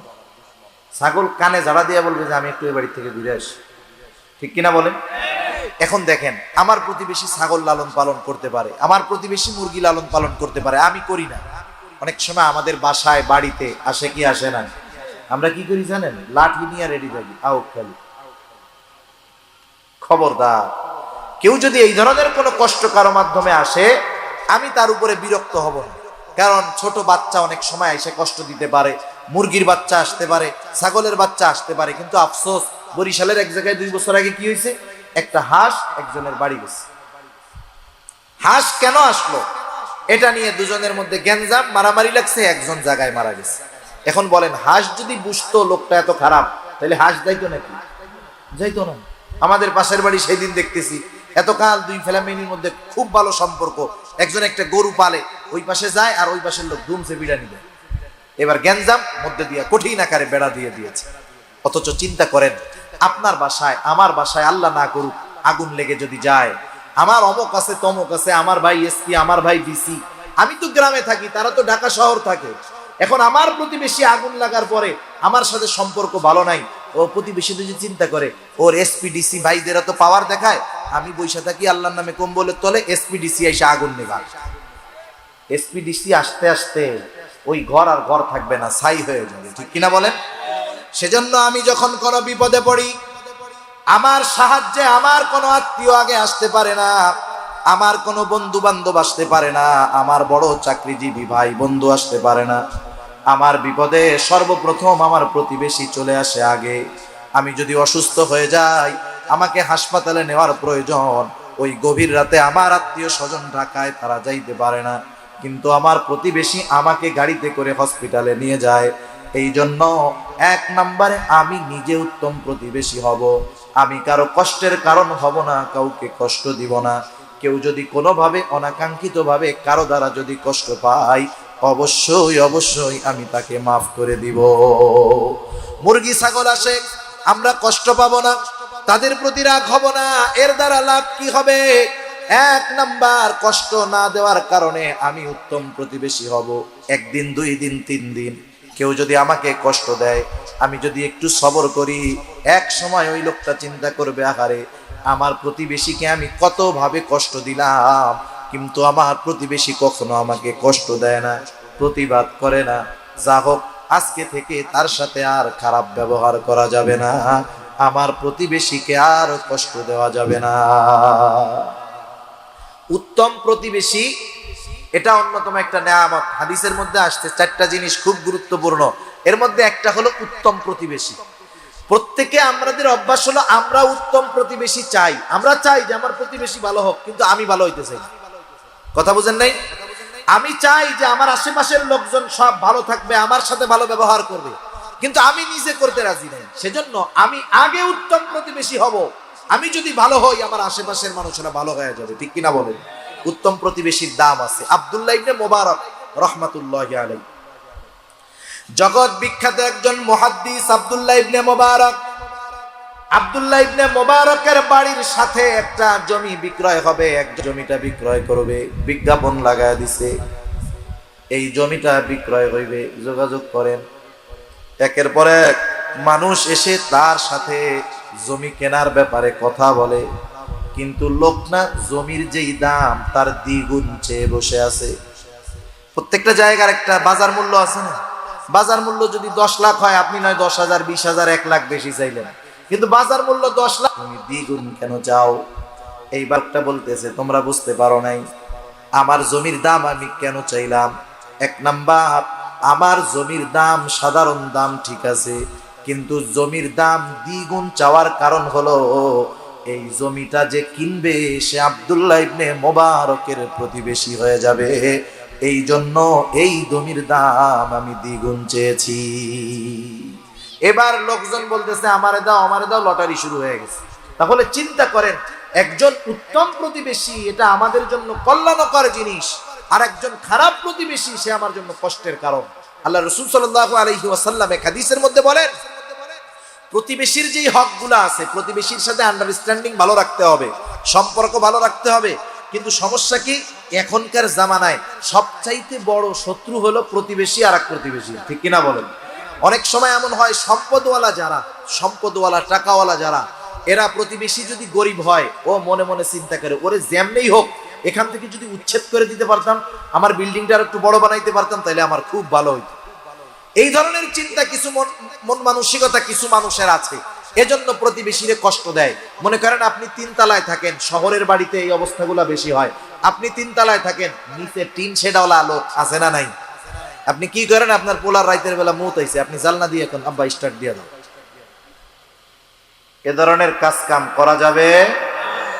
জানালা দিয়ে থুতু ফালাবেন না, কাশি ফালাবেন না, কারণ আপনার প্রতিবেশী ওইখানে আছে, এটা তার জন্য কষ্টের কারণ হবে। আল্লাহর রাসূল সাল্লাল্লাহু আলাইহি ওয়াসাল্লাম এগুলা নিষেধ করেছেন। নবীজি বলতেছেন, শোনো, জিব্রাইল আমাকে প্রতিবেশীর হকের ব্যাপারে এতটা গুরুত্ব দিয়েছে, এতটা তাগিদ দিয়েছে, আমি তো একটা সময় মনে করতেছিলাম না জানি প্রতিবেশীকেও সম্পদের ওয়ারিস বানায় দেওয়া হয়। যেই ওয়ারিসি সম্পদের একটা মালিকানা হয়তো প্রতিবেশীর জন্য আল্লাহ বরাদ্দ করে দিবেন। প্রতিবেশীর ব্যাপারে এতটা গুরুত্ব আল্লাহ রাব্বুল আলামিন আমার আপনার রাসূলকে দিয়েছেন, এটা আমাদের শিক্ষার জন্য। সেজন্য আমরা প্রতিবেশীর সাথে ভালো আচরণ করব। নবীজি বলেন, তাইলে কি হবে? তাইলে তোমরা প্রকৃত মুমিন হতে পারবা। সুবহানাল্লাহ। কারণ আমার দ্বারা যদি কেউ কষ্ট পায়, আমি যদি হাজি হই, গাজী হই, তাহাজ্জুদ গুজারি হই, আমি প্রকৃত মুমিন মুসলমান হতে পারি নাই। আমি আমার প্রতিবেশীকে কথার মাধ্যমে কষ্ট দেই, জবানের মাধ্যমে কষ্ট দেই, হাত পা কথা অঙ্গ প্রত্যঙ্গের দ্বারা কষ্ট দেই, আমি প্রকৃত মুমিন হতে পারি নাই। রাসূলুল্লাহ সাল্লাল্লাহু আলাইহি ওয়াসাল্লাম বলেন, আল মুসলিমু মান সালিমাল মুসলিমুনা মিন লিসানিহি ওয়া ইয়াদিহি। নবীজি বলেন, প্রকৃত মুসলমান হলো সে যার মুখ এবং হাত থেকে অপর মুসলমান নিরাপদ থাকে। একটু নিজেকে নিজে প্রশ্ন করবেন যে আমার প্রতিবেশী, আমার মুমিন ভাই, আমার আত্মীয় স্বজন, এরা কি আমার জবানের থেকে মুক্ত? আমি কি তাদেরকে কোনো জবান দ্বারা কষ্ট দেই, অঙ্গ প্রত্যঙ্গের দ্বারা কষ্ট দেই? যদি দিয়ে থাকি তাইলে আমি প্রকৃত মুমিন হতে পারি নাই। সেজন্য ভাই, প্রতিবেশীর সাথে সম্পর্ক ভালো করব। আল্লাহ রাসূল সাল্লাল্লাহু আলাইহি ওয়াসাল্লাম এক হাদিসের মধ্যে বলেন, তোমরা তরকারির মধ্যে একটু ঝোল বেশি দিবা, পানি বেশি দিবা। কেন? যাতে প্রতিবেশীর খবরাখবর নিতে পারো। মনে করেন অনেক সময় হয় একজন মানুষ একটু টাকাওয়ালা আর একজন গরিব। টাকাওয়ালা মানুষ ওই গরিব মানুষের বাড়িতে কিছু খাবার সামগ্রী পাঠাইলো। আমাদের মা বোনদেরকে যা দেখি, কোনো ফ্যামিলি থেকে যদি কোনো কিছু পাঠায়, ওনারা খালি বাটি ফেরত দিতে চান না, ঠিক না? চাই যে আমিও আমার ভালো কিছু হইলে দিব। আপনি তো ডেলি গোশত খান, আপনার প্রতিবেশী মাসে একবারও পায় না, বছরে 2-3 বার পায় না। এখন ওর বাসায় একদিন গোশত কোনো মতে আসতে, ছাট সুট যা হয় হোক, আপনি তো ডেলি খান। এখন ওর বাসায় খাবার পাঠাইছিলেন, ও বাটিতে একটু হাড্ডি হুড্ডি রান্না করে আপনার কাছে পাঠাইছে। আমাদের খাসলাত কি? ওইটা দেখার পরে আগে মুখ একটা ভেংসি মারে, এইগুলার কি দরকার ছিল, এগুলা আমরাও খাই না, আমাদের বাচ্চারাও খায় না। আরে ভাই, ওই লোকটা তো গরিব মানুষ, সে আপনার বাড়িতে বড় আশা করে নিয়ে আসছে, আপনি না খান, বাচ্চাদের না খাওয়ান, আপনি আপনার বিড়ালরে দিয়ে খাওয়ায় দেন, সমস্যা নাই, কিন্তু গ্রহণটা তো হাসি মুখে করবেন, ঠিক কিনা বলেন? সেজন্য অনেক সময় আছে যে আমার প্রতিবেশী একটু গরিব মানুষ, আমারে দাওয়াত দেয়, আমার জন্য কিছু খাবার পাঠায়, যেগুলো আমি খাই না, আমার পছন্দ না, পরিবার পরিজনকে খাওয়াই না, আমরা কি করি? সেটা নেগলেক্ট করি, ফিরাইয়া দেই, মুখ ভেঙচি মারি, একবারে তুচ্ছ মনে করি। না না, এমনটা করা যাবে না। আমি হাসি মুখে নিব, আমি না খাই, ফালাইয়া দিলাম, অন্য আরেকজনকে দিলাম, কিন্তু আমি যদি তাকে ফিরাইয়া দেই মুখটা গোমড়া করে, সে অন্তরে কষ্ট পেয়ে যাবে, ঠিক কিনা বলেন? এজন্য প্রতিবেশীর সাথে আন্ডারস্ট্যান্ডিং ভালো হবে, প্রতিবেশীর সাথে সম্পর্ক ভালো করতে হবে, উত্তম আচরণ করতে হবে, কষ্ট দেওয়া যাবে না, কষ্টের কারণ হওয়া যাবে না। কেউ যদি অনাকাঙ্ক্ষিত ভাবে কষ্ট দেয়, সেটাকে কষ্ট মনে করা যাবে না। এই যে পাশাপাশি বাসায় যখন অবস্থান করা হয়, অনেক জায়গায় দেখেছি, অনেকে অভিযোগও করছে এরকম, হুজুর বাচ্চাটা আমার বাচ্চা, কয়েক মাস বয়স, ও তো বোঝে না, কান্নাকাটি করে, আমার পাশের প্রতিবেশী চরম আকারে আমাকে বকাঝকা করে, গালাগালি করে, বিরক্ত হয়, হুজুর কি করব? আমি বললাম, ভাই কি বলবো, একটু চিন্তা করে দেখেন, কোন বাচ্চা কি ইচ্ছা করে কান্না করায় নাকি? মা বাবা কান্না করে, মা বাচ্চা আইসা মা বাবাকে ধমক দেয়, কত খারাপ কথা বলে। এরকম অনেক সময় হতে পারে যে একজনের বাচ্চা কান্নাকাটি করতেছে রাতভর, আপনার একটু কষ্ট হচ্ছে, আপনি একটু সবর করেন না, আল্লাহ তাআলা এর প্রতিদান দিবে, ঠিক আছে ইনশাআল্লাহ। এগুলো আমরা খেয়াল রাখবো যে আমরা উত্তম প্রতিবেশী হব, উত্তম প্রতিবেশী হব, আর আল্লাহ তাআলা তাইলে আমাদেরকে উত্তম প্রতিবেশী মিলায় দিবে। 3 নাম্বার নবীজি বলেন, 4 নাম্বার নবীজি বলেন, ওয়া আহিব্বা লিন-নাস মা তুহিব্বু লিনাফসিকা তাকুম মুসলিমা। রাসূলুল্লাহ সাল্লাল্লাহু আলাইহি ওয়াসাল্লাম বলেন, তুমি মানুষের জন্য সেটাই পছন্দ করবা যেটা নিজের জন্য পছন্দ করো। তুমি মানুষের জন্য সেইটা পছন্দ করবা যেটা নিজের জন্য পছন্দ করো। এই যে রমজান মাস আসতেছে, বিভিন্ন গ্রুপ অফ ইন্ডাস্ট্রি জাকাত দিবে, জাকাত দিবে না? জাকাত দিবে, জাকাত, জাকাতের শাড়ি, জাকাতের লুঙ্গি ওই ঢাকা থেকে আনবে, এক একজনের একটা লুঙ্গি দিবে, একটা জাকাতের শাড়ি দিবে। মানুষ হুড়োহুড়ি করে আনতে যাবে, আনতে গিয়াও আবার অনেক মানুষ মারাও যাবে, ঠিক কিনা বলেন? এদেশে সব কিছুর দাম আছে, শুধু মানুষের জীবনের দাম নাই। তামাম দুনিয়ায় সব কিছুর দাম আছে, মানুষের জীবনের দাম নাই। ওই যে 25-30 জন প্রতি বছরই এরকম 50-60-100 জন মারা যায়, কিন্তু সিস্টেমের পরিবর্তন নাই। কারণ যারা যাকাত দেয় এরা আল্লাহর জন্য দেয় না, ওরা দেখানোর জন্য দেয়। আল্লাহর জন্য যদি যাকাত দিত তাইলে যাকাত গ্রহীতাও একটা সময় যাকাত দেওয়ার যোগ্যতা অর্জন করতো, ঠিক কিনা বলেন? মনে করেন যাকাতের মালের সিস্টেম হলো, যার উপরে যাকাত ফরজ সে যখন একজন মানুষকে, অসহায় দুস্থ মানুষকে যাকাতের টাকা দিয়ে দিবে, তখন ওই টাকার মালিকটা সে হয়ে যাবে। আর যারা যাকাত দেয় তাদের এই ক্রেডিট নেওয়ার কোনো ভাব নাই যে আমি যাকাত দিচ্ছি, বরং বিষয়টা এমন না, বরং বিষয় হলো আল্লাহ সুবহানাহু ওয়া তাআলা ধনীর সম্পদের মধ্যে দরিদ্র গরিব অসহায়ের হক রেখে দিয়েছেন আল্লাহ তাআলা। যাকাত দেওয়া মানে কোন দরিদ্র অসহায়কে সহযোগিতা করা তা নয়, বরং আল্লাহ প্রদত্ত হকটা তার কাছে পৌঁছায়া দেওয়া, ঠিক কিনা বলো? সেজন্য গরিবকে যাকাত দিয়ে আল্লাহর কাছে শুকরিয়া আদায় করার দরকার ছিল। আল্লাহ, তাদের হকটা আমার কাছে ছিল, আমি তাদের কাছে পৌঁছায়া দিতে পারছি, আপনার দরবারে শুকরিয়া আদায় করি। কিন্তু তা না কইরা কি করে, আরো ক্রেডিট দেখাবে, এমন পদ্ধতিতে যাকাত দিবে যাতে দারিদ্রতা দূর হয় না। একটা মানুষকে আপনি যাকাত দিলেন, আপনার 10 লক্ষ টাকা যাকাত হয়েছে। স্বাভাবিকভাবে আমাদের দেশে কোনো মানুষের কাছে যদি 50-55 হাজার টাকা, 52.5 ভরি রূপা অথবা 7.5 ভরি রূপা যদি উভয়টা টাকা মিলায়া থাকে, তাইলে 52.5 ভরি রূপায় যেই পরিমাণ টাকা হয়, ওই টাকা যদি কারো কাছে 1 বছর সংরক্ষিত থাকে তাহলে সে সাহেবে যাকাত হয়ে যায়, তার উপরে যাকাত দেওয়া ওয়াজিব হয়।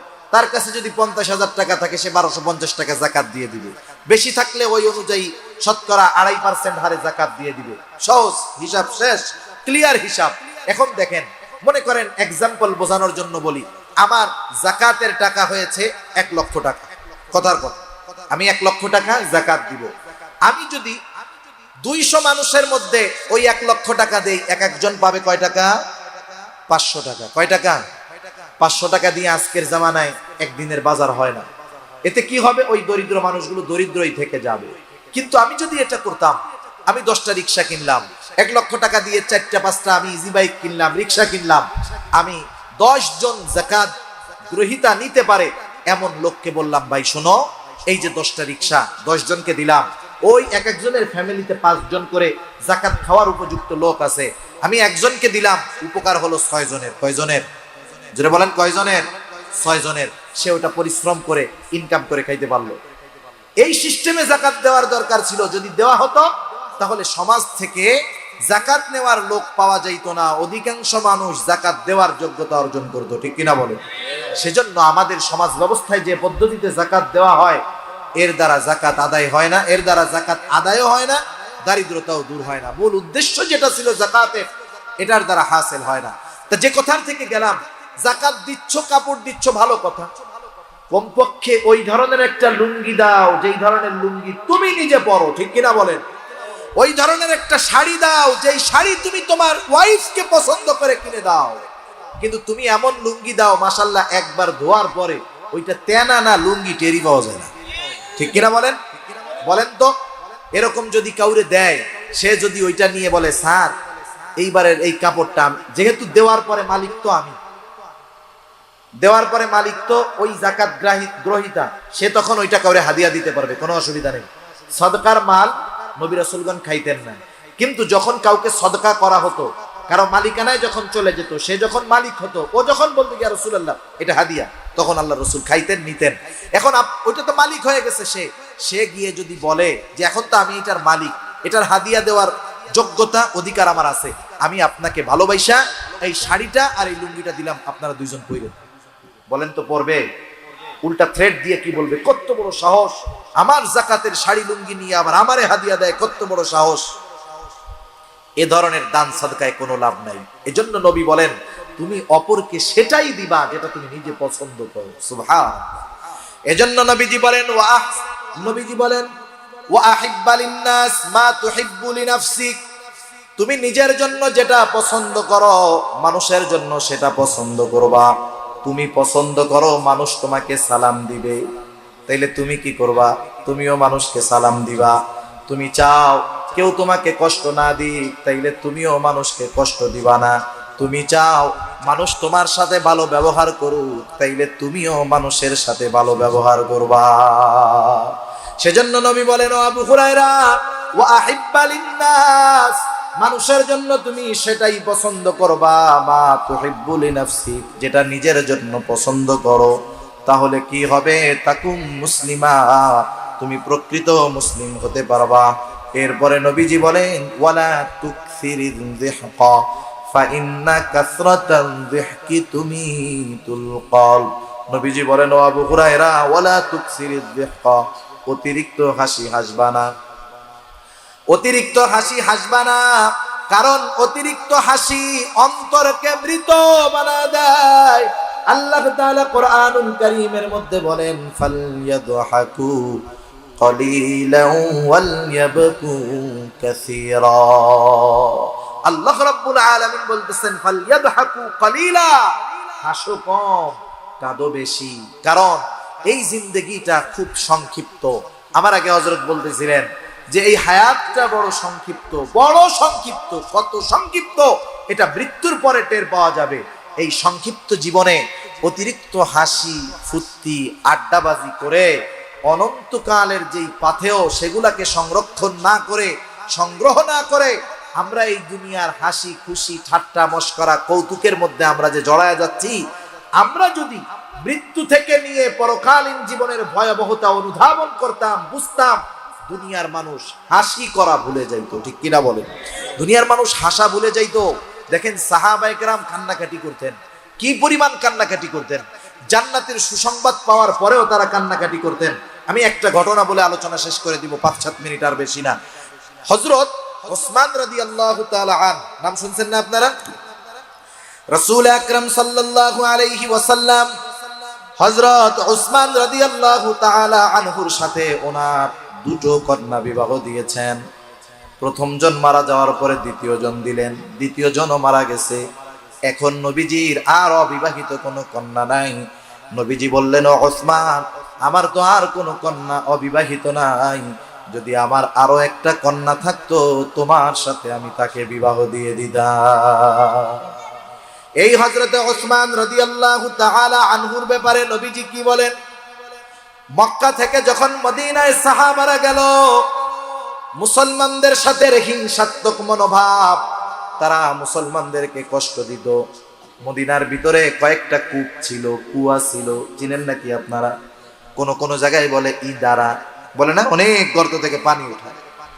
টিউবওয়েলে দেখবেন এক জায়গায় পানি উঠাইছে, পানিটা এক পাশে খুব সুন্দর, পাশেই আর এক জায়গায় উঠাইছে, এত আয়রন আর্সেনিক, খাওয়াই যায় না, গন্ধ হয় কি হয় না?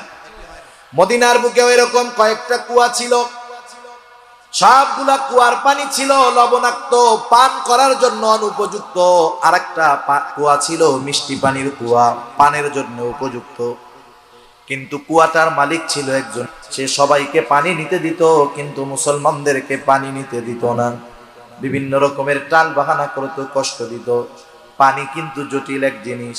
পানি যদি দেহে যদি পানি শূন্যতা দেখা দেয়, হরেক রকমের রোগ দেখা দিতে পারে। অনেক সময় দেখবেন এক জায়গায় একজন মানুষ চট্টগ্রামের পানি খেয়ে অভ্যস্ত, সিলেট যাইয়া কয়েকদিন পানি খাইছে, পেটের অবস্থা খারাপ, হয় কি হয় না? সেজন্য পানির কষ্ট, মুসলমানদের ঠিকমতো পানি দেয় না। রাসূল আকরাম সাল্লাল্লাহু আলাইহি ওয়াসাল্লামের কাছে বলা হলো, ইয়া রাসূলুল্লাহ, পানির বড় কষ্ট, আমাদেরকে ঠিকমতো পানি দেয় না, পানি পান করার পানি পাই না। রাসূল আকরাম সাল্লাল্লাহু আলাইহি ওয়াসাল্লাম সাহাবাদের কষ্ট দেখে বললেন, তোমাদের মধ্যে কে আছো কাছ থেকে কুয়াটা ক্রয় করে কিনে মুসলমানদের পানির কষ্ট দূর করে দিবা? কে আছো? কে আছো এই কাজ করবা? নবীজি ঘোষণা দিয়ে দিয়েছেন।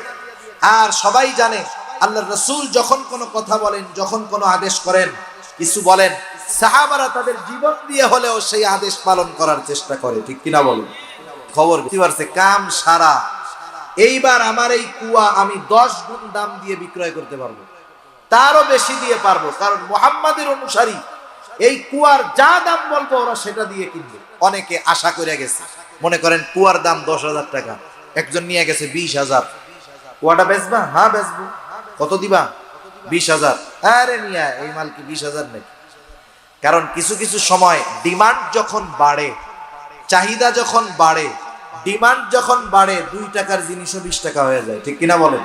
ঠিক কিনা বলেন? এই বাদে করেছে, পায়ে গেছি সুযোগ।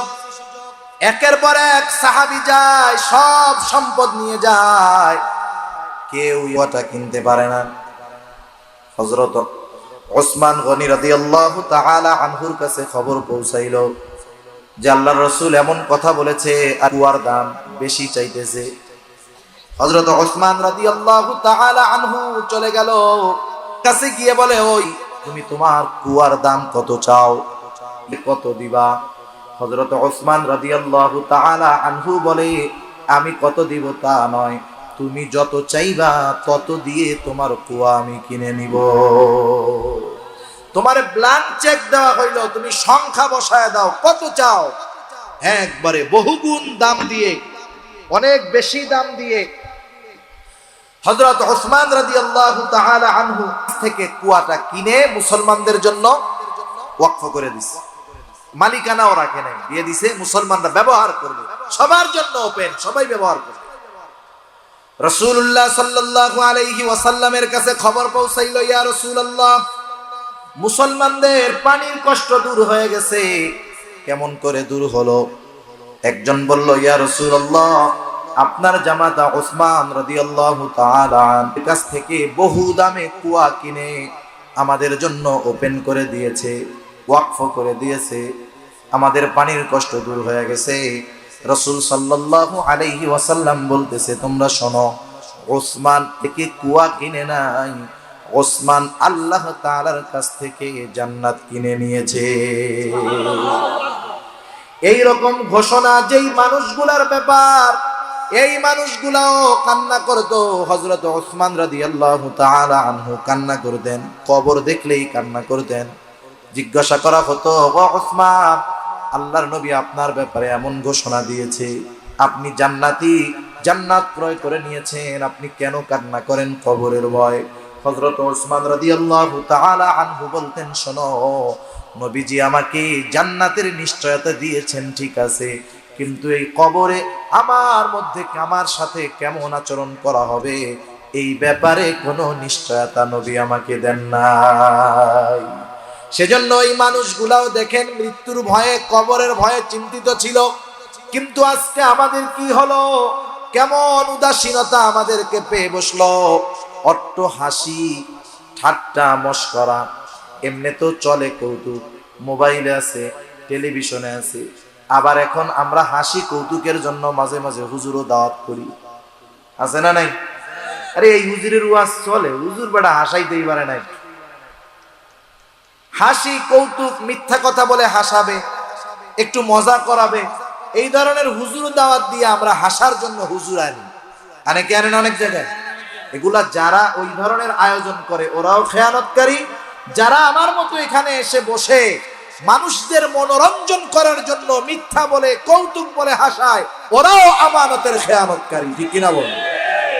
সেজন্য নিজের জীবনের কথা চিন্তা করেন। আজকে মৃত্যুবরণ করেন, রাতে মারা যান, এত সুন্দর বাড়ি গাড়ি রেখে গেছেন, এই রাতটাও আপনাকে আপনার পরিবার ঘরে থাকতে দিবে না। সাথে সাথে ফোন দিয়া মুয়াজ্জিন সাহেব, ইমাম সাহেবরে বলবে যে, আরে ভাই তাড়াতাড়ি আসেন, গোসল করাবেন সকালে, কিন্তু এখনই বাইর করে রাখেন, পোলাপান ঘুমাইতে পারতেছেন। এটাই জীবন, এটাই বাস্তবতা। ঠিক কিনা বলে? তাহলে এই জীবনে এত হেসে, এত হাসি ঠাট্টা করে কেন আমরা জীবনের সময়গুলো নষ্ট করতেছি? কেন অন্তরটাকে মৃত বানায় ফেলতেছি? আমরা হাস্যরস আছে, এটার মধ্যে সীমাবদ্ধতা আছে। আল্লাহ রাসূল সাল্লাল্লাহু আলাইহি ওয়াসাল্লাম হেসেছেন। আপনি মিথ্যা বলে কাউকে হাসানো, এটা শরীয়তে বৈধ নয়। অধিকাংশ ক্ষেত্রে আমরা যা দেখি, শুনি, যতটুকু বুঝতেছি, এই হাসাহাসি যত কাণ্ড আছে, অধিকাংশ ক্ষেত্রে মিথ্যা দিয়ে হাসানো হয়। এখান থেকে তো মিথ্যা বর্জনের শিক্ষা দেওয়ার কথা ছিল, কিন্তু এখান থেকেই যদি মিথ্যা বলে হাসানো হয়, তাহলে মানুষ কি করবে? সেজন্য শরীয়তের মধ্যে, বৈধতার মধ্যে থেকে হাস্যরস অবৈধ নয়। আর হাসির ক্ষেত্রেও আমরা খেয়াল করব, ওই যে দৈত্যের মতো হা হা হা করে হাসবো না। হাসির সুন্নাত আছে না নাই? আল্লাহ রাসূল সাল্লাল্লাহু আলাইহি ওয়াসাল্লাম মুচকি হাসি হাসতেন। কি হাসি হাসতেন? মুস্কি হাসি। সেজন্য হাসার ক্ষেত্রেও লিমিটেশন আছে। মুমিনের হাসাটাও হবে ইবাদত, মুমিনের কথাটাও হবে ইবাদত, ঠিক কিনা বলেন? সেজন্য আমরা আমাদের বিষয়গুলো খেয়াল রাখবো, অতিরঞ্জিত হাসাহাসি করব না। এতে আল্লাহর নবী বলেন কি হবে? কলব মারা যাবে। আর মৃত কলব ইবাদতের মজা পায় না, মৃত কলব ইবাদতে মজা পায় না। সেজন্য আল্লাহর নবীর নসিহত গুলো খেয়াল করব, একটু শোনেন। 1 নাম্বার, আমরা যদি সবচাইতে বড় আবেদ হতে চাই আমাদেরকে গুনাহ ছাড়তে হবে। 2 নাম্বার, আমি যদি ধনী হতে চাই, আমি যদি আত্মার প্রশান্তি চাই, অন্তরের ধনী হতে চাই, ডিপ্রেশন টেনশন মুক্ত জিন্দেগি আমি গঠন করতে চাই, আমি চাই যে চিন্তা মুক্ত জিন্দেগি আমি অতিবাহিত করব, তাহলে আল্লাহ রাব্বুল আলামিনের পক্ষ থেকে যতটুকু আসছে অতটুকুতেই সন্তুষ্ট থাকতে হবে, ঠিক কিনা বলেন? আর একটু কথা আসলো বলি, একটু চিন্তা করেন। মনে করেন একটা লোক একতলা বিল্ডিং এ থাকে, একতলা বিল্ডিং। অনেক মানুষের আছে একতলা পাকা ঘর নাই, আছে বলেন? নাই। ওই একতলাওয়ালা বাড়ির পাশে একজনে 20 তলা বিল্ডিং বানাইছে। কয়তলা? এখন একতলা এসি লাগানো টাইলস করা বাড়িওয়ালা যদি 20 তলার দিকে তাকায়, ওর একতলা কি মনে হবে বলেন তো? Public toilet. কি মনে হবে? ও 20 তলার দিকে তাকাইলে ওর ভালো একতলা, ভেতরে টাইলস করা, এসি সব আছে, ওর কি মনে হবে? আয় রে 20 তলা, আর আমারটা তো ওর বাসার সামনে টয়লেটের মতো লাগতেছে। তাহলে দেখেন, আমি যখন উপরের দিকে তাকাইলাম, আমি যে অবস্থায় আছি আমি সন্তুষ্ট থাকতে পারলাম না। কিন্তু আমি যদি একটু নিচের দিকে তাকাই, আমি আমার পাশে যদি তাকাই, হায় রে আমি তো ইটের বাসায় আছি, উপরে ছাদ আছে, ঝড় বৃষ্টি সব হেফাজতে আছে, কিন্তু আমার পাশের বাসাওয়ালা তত টিন শেড, শীতে কষ্ট, গরমে কষ্ট। এখন বলেন, টিন শেডওয়ালা যদি একতলাওয়ালার দিকে তাকায়, ওর কি মনে হবে? ওরটারে মনে হবে যায় রে আমি কিসের মধ্যে আছি। এখন যে টিন শেডের মধ্যে আছে সে যদি একটু বস্তির দিকে তাকায়, যে হায় রে মানুষগুলো কেমন করে ত্রিপল দিয়ে কষ্ট করে রইছে, এদিকে যখন তাকাবে ওর অবস্থার উপরে তার শুকরিয়া আসবে। সেজন্য আমি যে অবস্থানে আছি তার চাইতে আমার নজরটা হবে নিচের দিকে, তাইলে আমি স্বল্পে তুষ্ট থাকতে পারবো। কিন্তু আমি যদি একতলায় থাইকা 10 তলার দিকে তাকাই, তাইলে আমার অল্পে তুষ্ট হওয়া সম্ভব হবে না, আমার চাহিদা বাড়বে, আমার পেরেশানি বাড়বে, আমার আরামে ঘুম হবে না, ঠিক কিনা বলেন? সেজন্য স্বল্পে তুষ্ট থাকবো। আল্লাহ তৌফিক দান করুন, জোরে বলি আমিন।